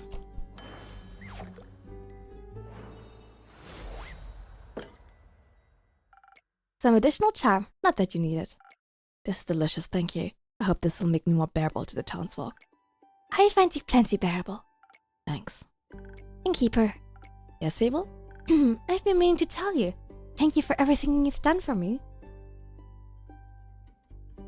Aw. Without you pushing me to go on that werewolf quest, I wouldn't have gained the confidence to face her. One of the best friends I've ever had. Fable, I have a confession to make. Let me guess, you don't actually know how to make hot chocolate. Actually, I recently learned how. Would you like one? You're trying to distract us. Yes, she is, but I'd still like one. I'll accept it when you're done telling us your secrets. I'll trade your confession for a chance to make me a hot chocolate. I see, I've taught you well. Alright. This is scarier than I thought I'd be. I know, but you can do it. I am that crazy necromancer. The truth is, I know him pretty well. He's my former best friend. That makes sense. It does? Well, I always knew she was hiding something. And when I saw the flowers on the necromancer's armor, it reminded me of the letter you refused to open. Yeah, that letter was... something. So you two are friends? We were in an adventuring party together. It was us and 4 others. Aquila, Aegis, Alkane, and Kia. It's been ages since I've said their names out loud. We spent quite a few years together. What happened? They died. Our friends, they...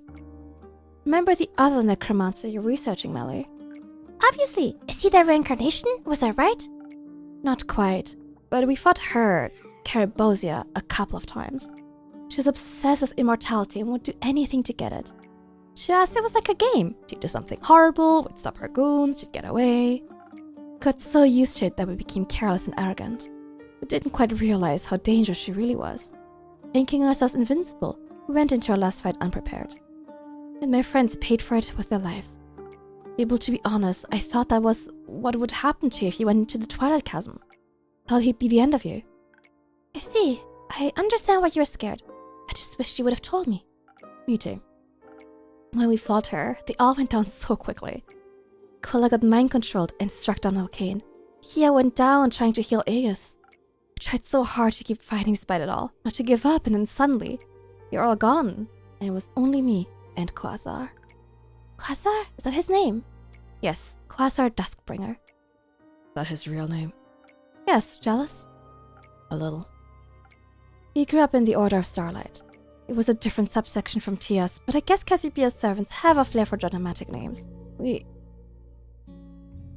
hated each other at first. Disagreed on a lot of things, especially about religion. Because he worshipped Cassiopeia and you Leviathan. Oh, you figured that one out. This place has the sea serpent written all over it. You're a very good detective after all. But yes, it made for interesting fights, but that somehow brought us closer together, and arguing about scripture was always kind of fun. I bet. But the other necromancer, Carabosia. That one, she died, right? So we defeated her after all. No, yes, well, Quasar did. When I saw my friends were, I was pretty sure it was all over, that we lost. I was hopeless and scared, so I ran. I ran and I didn't stop until I was too far gone to turn back. I get that. Running's pretty easy when you're scared. That must have been really scary, to lose your friends like that. It was, but it wasn't right to leave them behind. I think it's okay to regret it, but I'm so glad you made it here. I wish I was less of a coward. You're working on it now. I'm trying. Suddenly there was an explosion of intense magic from where it escaped from. Pretty sure he used the Soul Shatter spell to defeat her. That sounds... shattering. Like something Hex would use. He stole it from a mad wizard back in the day. It was clearly too dangerous to be used, so we all agreed to keep the scroll safe and untouched. But he didn't. He didn't. We both wanted to study it, despite the warnings, while the others were partying or getting into tavern brawls or petting were-owls. He started a scroll that could rip souls asunder. I don't think either of us ever planned on using it, but we were young and curious. The lure of powerful magic is a difficult one to ignore. I think when I escaped and he refused to run with no other options left, he used it against her. And it shattered Carabosia's soul. Clearly it won him the fight, but it didn't bring them back. Oh, have we never heard about any of this? You have, in a way. It happened... 30 years ago? Yes. I was wondering why he opened the first sigil 30 years ago and then waited so long for the others. Guess it was an accident, opening the portals, I mean. That's what it did, right? With their soul. Turned it into a portal. I think so, yes. And now he wants to bring your friends back. We can all relate to that right now. There's nothing I wouldn't give to see them again. Friends and Tia too, but the past has already happened and I can't change it, no matter how much I want to. I want to honor the love they taught me, the ways they changed me, and the life I still get to live. There was so much more than only remembering the worst things that ever happened to them. I don't want to destroy myself any more than my cowardice already did. You are a little bit of a coward. Could have told us this at the beginning. I didn't want it to be him, I guess, nor that one or two sides. He's still my friend after all he's done. Even after he put on Carbosia's armor and abandoned his oath, I guess no one wants to accept that their friend has become someone unrecognizable to them. Sorry that happened to you. To the both of you. It feels good to finally say it out loud. Is that weird? Not at all. You think we can share this with the others? His name and the story, I mean. If you want to. I fear Carolyn will crush me though. I'll put in a good word for you. Do you hate me now? Of course not. Your friend. Our occasionally stupid, shady and sad friend, but our friend nonetheless. And Kazara's your friend. I also wouldn't know what to do if I had to fight against my friends. I'd like to think I wouldn't want to hurt them either. But you really do have to start taking your own advice. So I've heard. Thank you, Fable. You really are my favorite regular. Good, because you're my favorite innkeeper. So don't go anywhere, okay? Not this time, I promise. Do I get a hot chocolate now, or are we gonna be sad for another hour? I'll get you your hot chocolate. Thank you for being patient. Cute. Oh, it actually says exactly what she wants. Very sweet.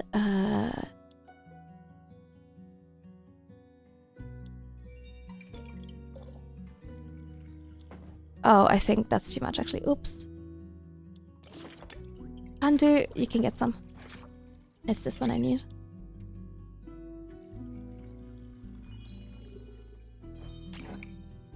Loop. And one of these. There we go, hot chocolate.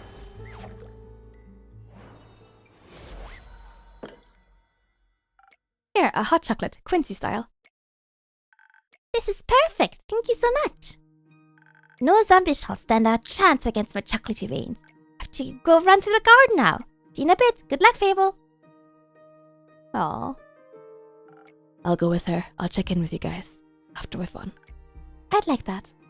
Once we're back, how about some cheesecake and dancing? That sounds lovely. Can make some flour biscuits too. I'm very excited to try those. Be safe out there. You too, Neil. Sounds better when you say it. Can't wait to hear it again.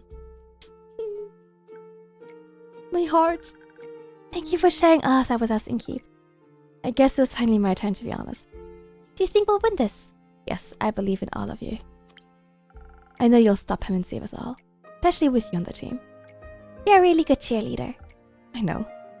And even if you don't come back, I'm so glad I got to spend all this time with you. I wouldn't trade it for the world. Me neither, Innkeeper. But don't say goodbye just yet. I'm still coming back to pick up that quest. I need to check in with the others first though. I figured. Thank you for everything, Fable. I couldn't have wished for a better person to share my adventures with. I'll be back in a bit. Be patient. I'll try my best. Oh my gosh. Suspense is gonna kill me. Oh my lord. Okay, have they made the weapon? Well, hello, Innkeeper. We have returned. Welcome back to my tavern. How are you two doing? Still clinging to those empty lines, are we? You can drop the act now, Incape. We all know you're not just a mere babbler after all. Who told you the good news? We met this lovely little girl on our way here. A really chatty kitten. Maybe she asked you overcompensate for the brooding older foster brother first. So you know everything. About your history with the necromancer, for sure. I have to admit, everything makes a lot more sense now. I'm glad you came back. I think we all made some mistakes in our pasts. Some of us married evil beep. Others ran away because they were afraid. What counts is what you do now, Innkeeper. For example, how you help us fix your fuck up from 30 years ago. I see you already put up a quest for us. Good.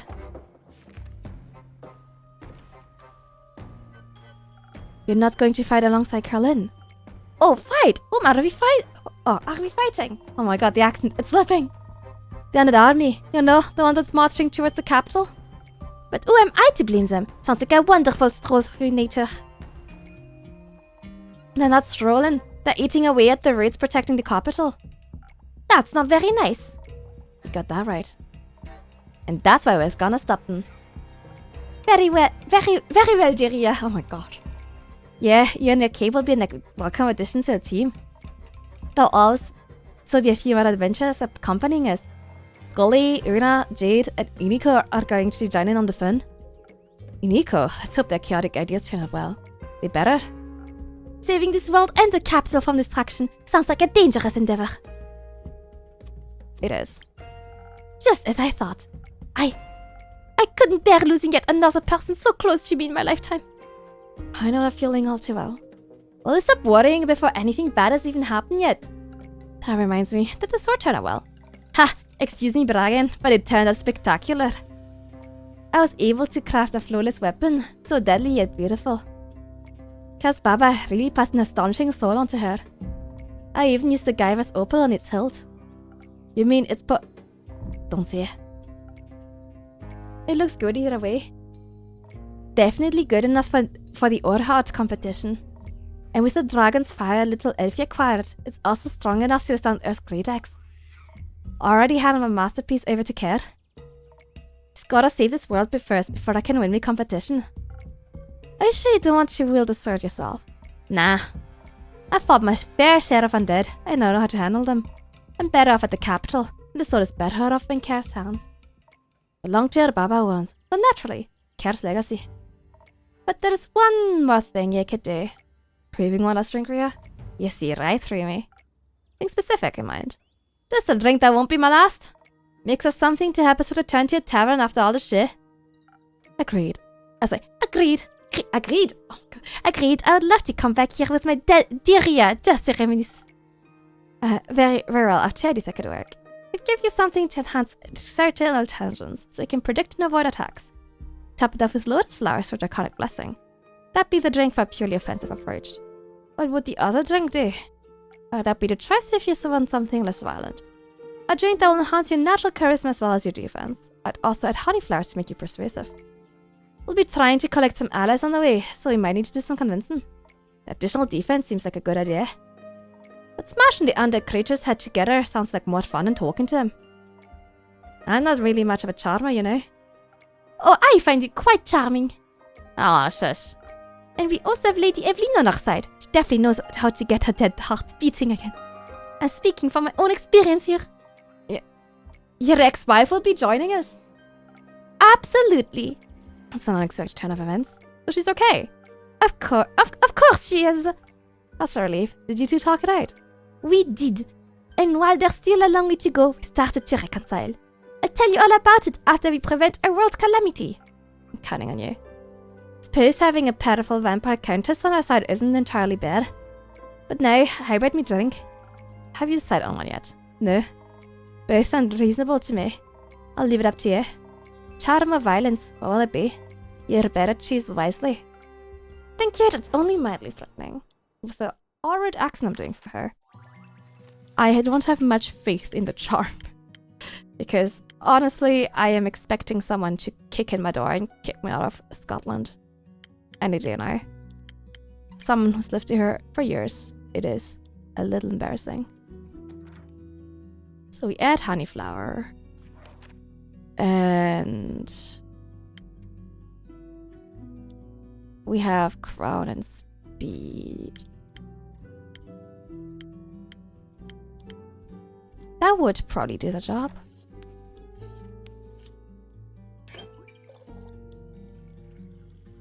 Okay, I have hope it's gonna work out. It will all come together, surely.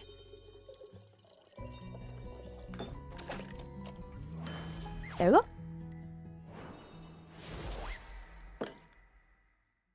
You're right. You'll not need help you can get.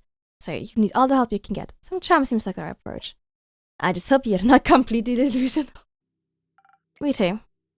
You better restock your supplies, innkeeper. You're gonna need a whole lot of drinks. I'll take your word for it. May you return successful. Careful, you're starting to sound like some random NPC again. Let's go, Kyle. And pick up your ex-wife. See you later. Until then, dear innkeeper. Stay safe, you two. Surely it's gonna go well, right? Oh, that's my last quest. I'm back. And I see you brought Colin with you. What a pleasant surprise. Good to see you too. We're taking this quest if you couldn't tell. I guess as much. You're not going alone, I hope. Of course not. We're just waiting for the others. Boy Hex and Chris will be joining us. Keeping the team small because it'll probably be really hard to get there. But I think Caroline could probably defeat him all by herself anyway. I don't know. I think I work better on a team. Aww. That's new. I think we all work better when we don't have to go through terrifying experiences on our own. All part of the human experience, I suppose. No philosophizing before big quest, please. But I love my philosophizing. You know. Are you? Scared and excited. Yeah, both. Well, it's not the worst combo. We're fighting for an epic fight, excited for an epic fight, and scared because we care about this world and each other. That seems like a good thing. Guess if I didn't care, I wouldn't feel so worried about all of you either. Good to be worried then, in a way. I could too without this feeling of ants running around in my stomach. Me too, but I'm glad you care. Do you care if I... Would you say I care, Lynn? Okay, sorry. That new soda of yours, Caroline, doesn't have an appropriately epic name. Asked her that too. She told me to name it. And? Lynn panicked. I said it's just a greatsword, so now its name is just a greatsword. Very creative. Luckily, the most commonly translated name for Earth's great axe is just a great axe. So Caroline fits right in with the naming convention. I knew that, of course. Of course. So you've got just a greatsword, and explore dragon powers, a quest. All that's missing is a drink. A drink. It'd be foolish of me to let you walk out of here without any help again. A little. I mean, you're a little bit of a fool either way. Don't think I'll just forget whatever you and that Quasar guy got going on. We'll for sure be talking about that once we've stopped him. That's fair. Are you mad at me? No. I guess we all have people we're scared to talk about. But you're right. The past always comes back to haunt us, whether werewolf or necromancer. I can handle the past as long as you guys promise to haunt me for a good long while too. We'll give it our best. So Fable, what drink should he get ya? Well, I think I should play to my strengths. I'm not sure which one I should focus on. One hand, dexterity will make me swifter with a bow. It always helps to be fast and evasive. On the other hand, Voy has been teaching me how to combine magic and music to support people. And while I think a powerful pep talk and healing word can go a long way, the charisma could work too. I'll leave the choice up to you. Don't think there's a right or wrong. I like both of these sides of myself. Just make me your favorite charisma drink or your favorite dexterity drink. Favorite drink for my favorite customer, coming right up. Oh, I love the character development from Fable. So nice. Okay, I think for Fable, we're gonna have to do the drink that they always came in here for at the very beginning of the game. They always came in for Swift Strike. That was like their favorite. So I think that's the most stable to do for them. I wonder if I can sneak in an infusion. So like the very first drink I made for them. But a little bit more special, you know? That feels right.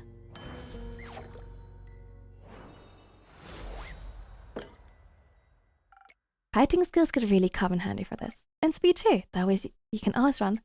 Ha! Huh. Thank you. I feel fast and ready for battle now. Maybe we'll even have time to pick up some new ingredients for you on the way back.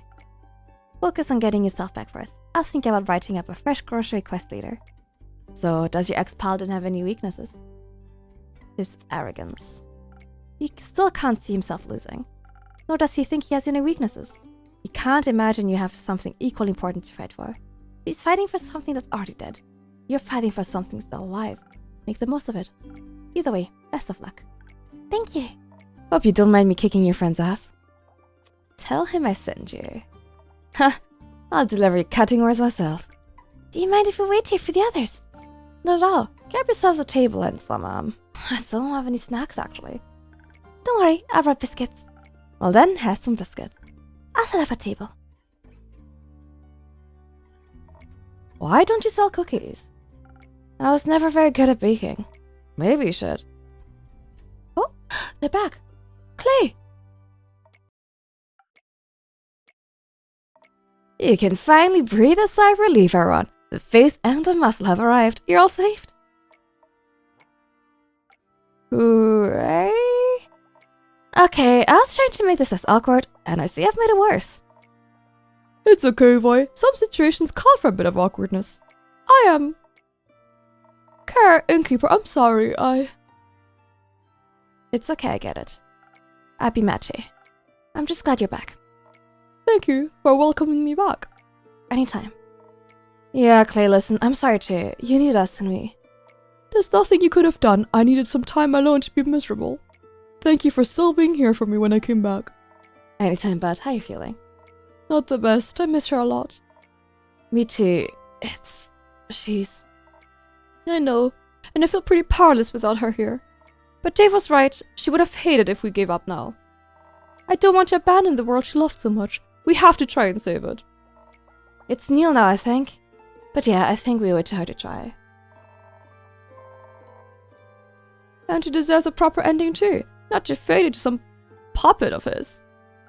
You're always looking out for her. I know she really appreciated that. And you're always looking out for us. I'm sorry I got so angry about the bird. We're all trying our best. No, you're right. I should do better. Let's try to do better together then. I like that. Good job, you three. That wasn't so hard now, was it? It was very hard, but it was worth it. Thanks for dragging me here, boy. You got it. Heard you joining too, Vi. Course I am. What would everyone do without my priceless encouragement and skillful illusions? Plus, I'm dying to hurl the worst insult known to dragonkind at that man. Don't hold back on my account. Would you like a drink to help you with that? Nah, I think I got it covered this time. Can't wait to hear your epic battle ballad about this. Oh, you will. Could I have a drink? I think I could use a little something. Like some defense, maybe. I don't know how else to handle this without Tia. I'll try my best to mix up some liquid support. Oh, poor Clay. Poor thing, honestly. It's horrible. Oh, that's the wrong thing. Their friendship was so sweet. I'm so upset, honestly.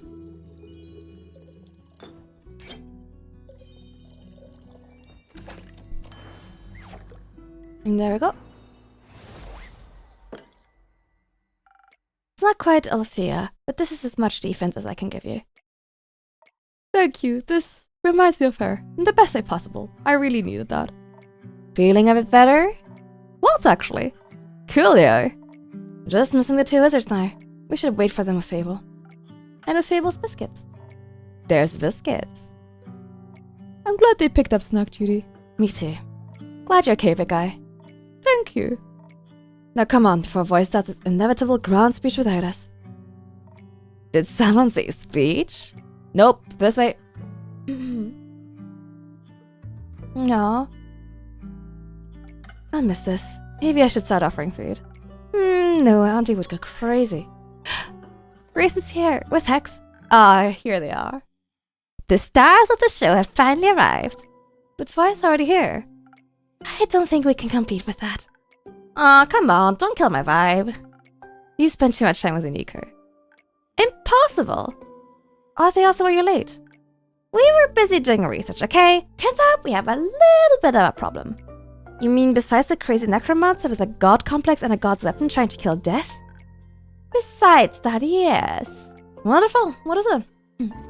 Quasar needs to go through the astral portal in the aperture to reach Tuat and do his crazy apocalypse thing. We figured he'll be able to use the portal without issue because of Tia, or what's left of her. First he has to go get the aperture somehow, of course. As former paladin of Cassiopeia, getting to the portal shouldn't be a problem for him. That's what we thought, which is where our problem comes in. We know he's attempting this tonight, because of the transition between the astral moon and the dying moon and all that jazz, which means he also had to get very fast. But teleporting into the Forbidden Valley isn't exactly easy. This weird natural magic makes it a hazard for any self-respecting wizard. You're basically guaranteed to teleport yourself into a tree. Even Baya can't help. We're a bit stuck. Got any ideas? I'm good at teleporting drinks, not people, so not exactly. Reyes, you've been awfully quiet. Do you have an idea? I do. You do? Yes, but I knew you'd say no, so I decided to pitch to the innkeeper instead. Please go ahead. Remember those spells Hex found? Weren't exactly that many to remember. Can't wait to try the soul binding one. Don't. You'd risk your soul. I meant a teleportation spell. The one that can teleport you anywhere. That one. The one that could kill you? I think I could use it to teleport a small group right into the astral sea. Somewhere close to the portal, so they can find Quasar easily. That would be great. No, it wouldn't.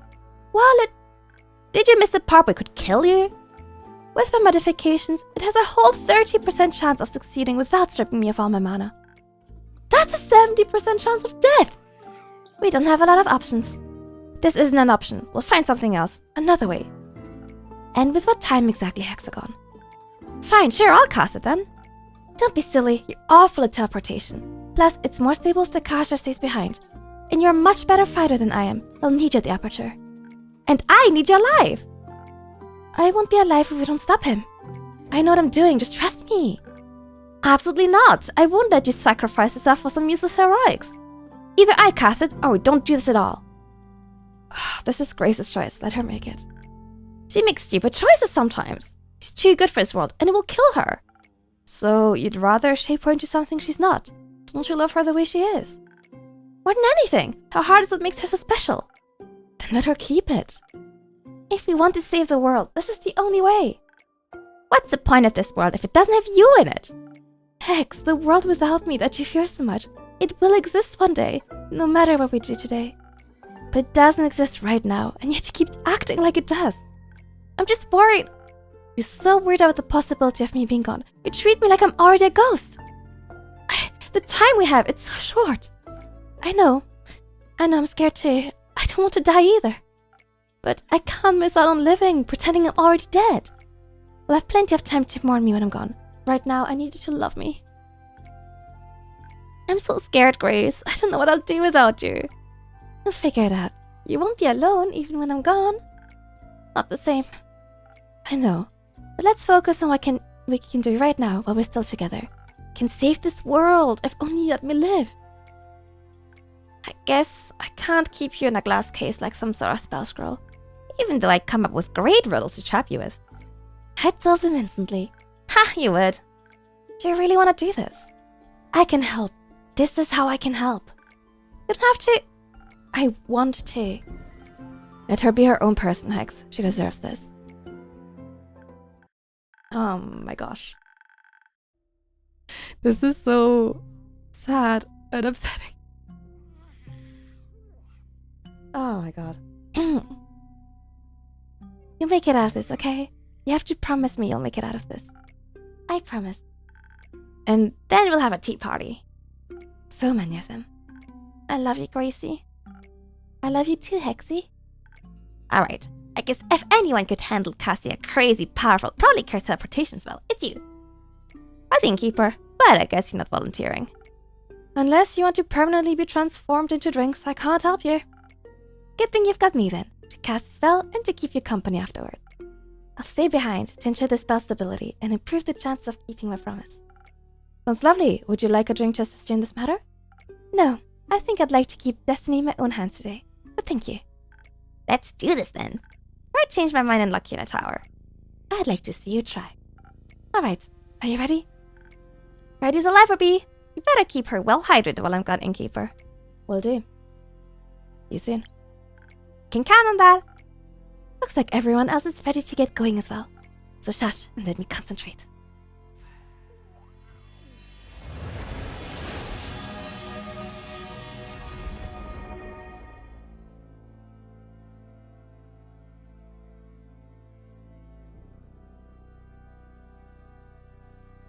She's okay. She's okay. Did it work? I think so. They all disappeared. Yeah, that was... Oh, dragons, that was close. I felt like all my insides were being pulled out through my nose. But you made it. But we made it. Can't believe I've got the greatest witch of our generation hanging out in my tavern. But the best innkeeper of our generation deserves. Speaking of which, can I get a drink? Something that'll make my brain feel like it's melting a little less. Of course, Grace, you can have as many drinks as you want. Do you think making endless drinks might distract us from worrying so much? It might. I can't sit it then, but let's start with one. Nuts. She's okay! Thank God. If something had happened to her, I would have cried, honestly.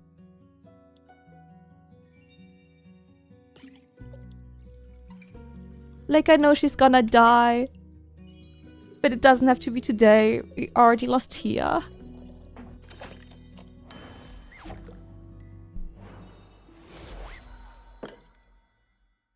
Emergency anti-brain melting liquid, just for you. Thank you. I think my synapses are putting themselves back together. And now, we wait. we wait. Thank you for keeping me company. Anytime.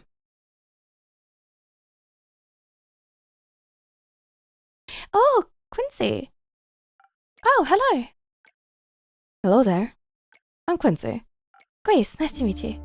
Likewise. What are you two up to? Looks like a whole lot of worrying. Waiting mostly. Mind if I wait with you? No, not at all.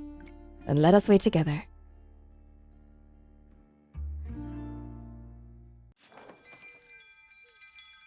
Okay. Surely they're all gonna be okay, right? Act 4 of the wig, final lullaby, first of the dying rain.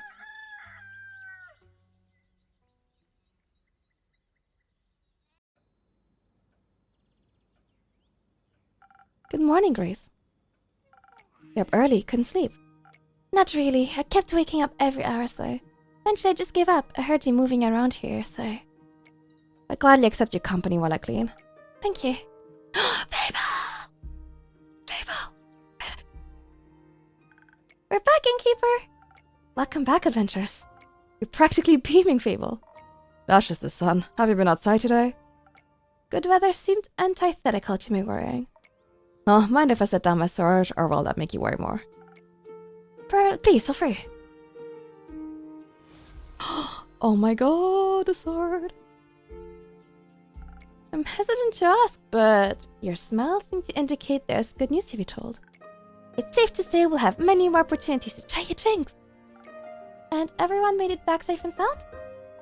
Yes, we're all okay. Actually, Hex and Voy outside safe and loud.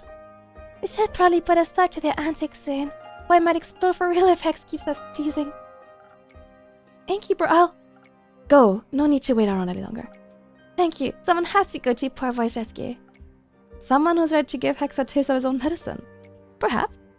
For now, I just want to tackle my brother into a hug. So glad to see you all safe, everyone. Let's catch up later.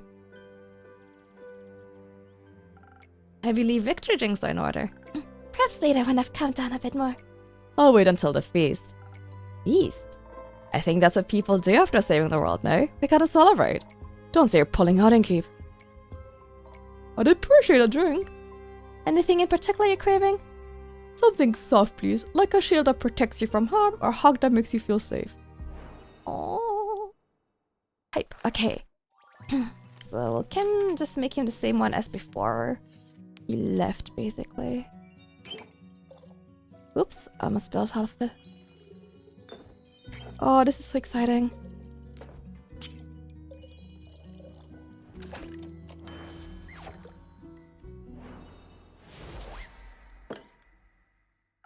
A mighty drink for a mighty good friend. And made by mighty good innkeeper. This is just what I needed, thanks. Alright, I believe it's time for my story. It'll be the... Oh, my story, sorry. It'll be the best you've heard from me yet. Our tale begins not so far from here, in the capital with the other grape. You're safe, the roots and the people. Archie got his fancy diplomat friend to help from the local government with the evacuating. Sounded like they got everyone out real quick. Then all that was left was kicking some undead ass. Cal said they had a lot of help too, like... He and Countess Evelyn decimated a whole section of the undead army all by themselves. The Banshee and the Mary Morgan answered by his call and scared some of the skeletons to dust. Powerful wizard and a bunch of familiars and former familiars showed up with claws and fired already. Scully convinced the ever-blown archive's bleak sagas to come to her aid. After they heard about Tia, they were furious. Even Neil's parents showed up with a group of retired adventurers from Borkham. And with Skully's union for the Undead Alliance at the ready, not all of them had to be killed. Skully said many of Quasar's undead creatures deserted and joined our side. Turns out Quasar managed to turn the Well settlement against us, though. Seems like he offered Uncle Dragon a cure, and Dragon took his propaganda to the rest of them. Rhea said they were a hassle. That old bag ain't going to forgive this one. Sounds eventful, but the team won. They won. Not to toot our own horn, but so did we. It was exhilarating, and that was exhausting. Grace managed to teleport us exactly where we needed to go. Astral Sea was unlike anything I'd ever seen before. Gia told me so much about it, but that didn't prepare me for how mesmerizing it was. On one side were the sprawling nebulas of Cassiopeia, and on the other, a portal of swirling dark blood leading back to the aperture. Below our feet, the ancient blood of the first vampire seemed a river of the Astral Sea at deep red. It would lead us directly to Quasar and an undead Tia. But the water was too deep for us to wade through. And there aren't exactly any boats around. So Clay called out to some humpback whale for help. It showed up in a shower of stardust and allowed us to ride on its back. Once we got closer, we didn't have to wait very long before being bombarded by spells. I made sure to answer with my own volley of arrows blazing with dragonfire. Still, the fight was tough. Having the sun whale there definitely helped. Even though Quasar banished it whenever it got too close. Both Quasar and Tia barely gave us any time to breathe. Seeing her again, fighting for everything she used to despise, it made me so angry. I let my fury guide me and managed to lead her away from Quasar. Her movements were less graceful than undeath, and it looked like the water of the Astral Sea was clinging to our legs. I didn't know what it was in the end. My voice was calling out to her, being so close to Cassiopeia. But right before her weapon could swing down once more, instead of pain, I felt her healing magic. She smiled. She managed to shake off Quasar's control to help her friends. Meanwhile, we were battling Quasar. Fable and I were leading the charge. I got in his face as much as possible, while Fable swooped in anytime things got dicey with some well-shot arrows. I was barely able to keep track of Fable's position with their movement speed, but I didn't need to. Knew they'd have my back. Hex kept Quasar from concentrating on any annoying spell for too long with a barrage of fireballs. You guessed it. And Void didn't hesitate to heal and buff us. Never really understood music fanatics, but after that, might have to check one of his shows. Eventually, the tide of battle started turning in our favor. While we had each other's back up, Quasar was alone. As you're starting to get real tired. That was our opportunity. I called on the flame deep inside me and let several pillars of dragon fire cut off any escape routes. I realized what Faye was trying to do. Suddenly, all the doubt worthiness that had been eating at me during the fight disappeared. I wasn't doing this for honor or to gain the dragon's favor. Glory lost in the face of legacy. Worthiness was never something that could be given to me, it was something for me to grasp. All I had to do was walk forward and protect my people. And at that moment, I did. My slash struck true. Quasar looked neither enraged nor shocked, just tired. Then he dropped to the ground and stayed down. I felt sad for him. I didn't. Quasar made his choices, whether we like it or not. And we earned our victory. We did. All we could do was stare at the battlefield, barely realizing it was over, when we heard Clay crying. We turned to see him and Tia hugging as her body started to dissolve in bright speckles of starlight. The light eventually gathered in a bright sphere above our heads. Then it steadily rose into the dark distance, where it became brighter and brighter. She became a star. I couldn't believe it. My Tia became a star. But she wouldn't be alone there. Together, her and the sun will guide all who are lost here tonight. Knowing that, it might give them the strength to live on like she would have wanted. Trust me, even if it feels impossible, one day the sun will rise and the happiness she gave you will outweigh the grief. I look forward to that day, Innkeeper. Until then, I'll just keep on trying. There's still so many wonders in this world. They're watching over me. I want to see them all. In one day, I might get to tell her all about them. That sounds wonderful. I think all of us feel a little better with her up there. Couldn't agree more. So that means everyone should be able to get here sometime soon then. Huh? For the feast. Oh, didn't think you'd actually agree. I can't think of a better way to spend an evening than celebrating with all my friends. Maybe even tonight? We'll see when everyone has had their rest. We have time now, thanks to you all. I won't run out of drinks as long as you don't run out of stories. And you'll have to tell this epic tale a few more times before I grow tired of it. I'd like nothing more than that, Innkeeper. Is that the credits? Oh my god. On the wind beneath the talk of the keep, I've heard the tale, set the sail, so it's time for me to leave. But my feet stay at the door, unsure of what's ahead. It's a path I haven't taken, steps I've never tread. But if I get lost, I know I can return. There's a drink awaiting me at the tavern. Oh, if I get lost, I know I can return. There's a drink awaiting me at the tavern.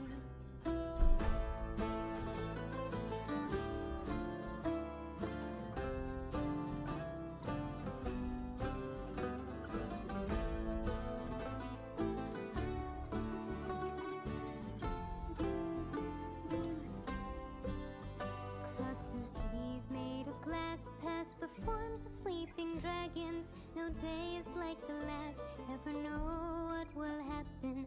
I was drowning in my doubt, but I learned to swim the deep. A chasm of fear, but I still took the leap. And if I get lost, I know I can return. There's a drink awaiting me at the tavern. Oh, if I get lost, I know I can return. There's a drink awaiting me at the tavern.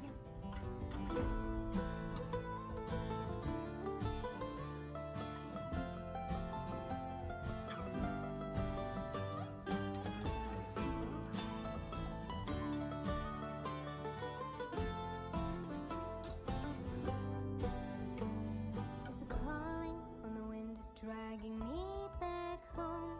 My quest has led me far, now it's time to leave the road. I'll pull up a chair, rest this weary heart, and I'll tell my story from the start. With them.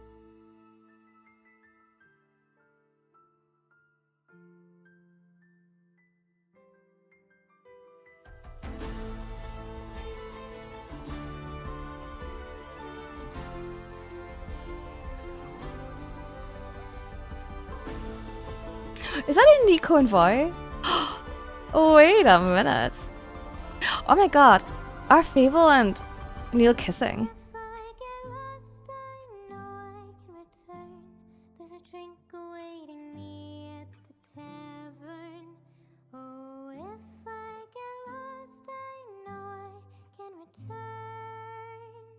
There's a drink awaiting me at the tavern.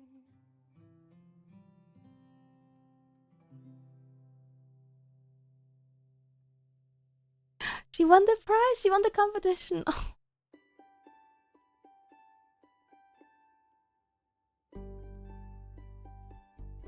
Oh, that was so beautiful. I'm so glad I finished the game. That was amazing. What a little gem. The story is so beautiful. Wow. Oh, no, that was great. Thank you again so much to Future Friends for the key to this. I had such a good time. Again, if you somehow missed some of the other episodes, check them out in the description.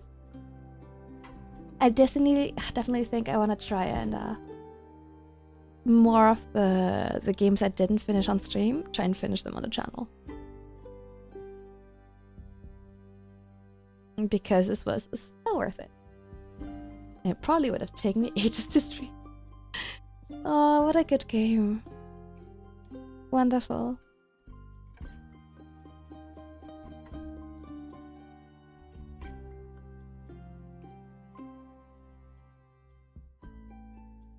What's Paya doing? Oh, she's like half teleporting. Aww.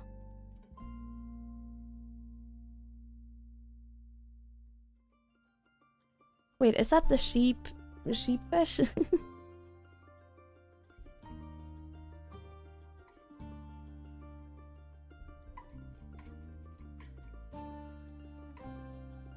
Oh wow, that's a cool mount.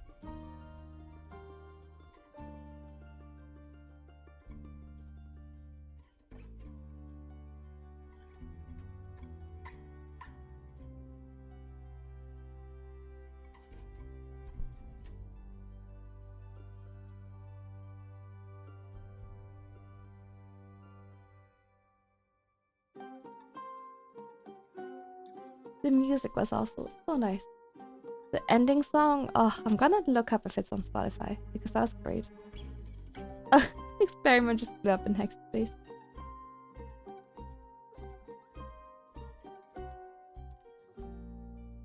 And all the characters were so good.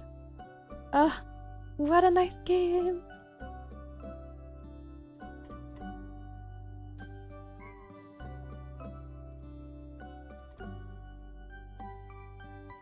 Who's this?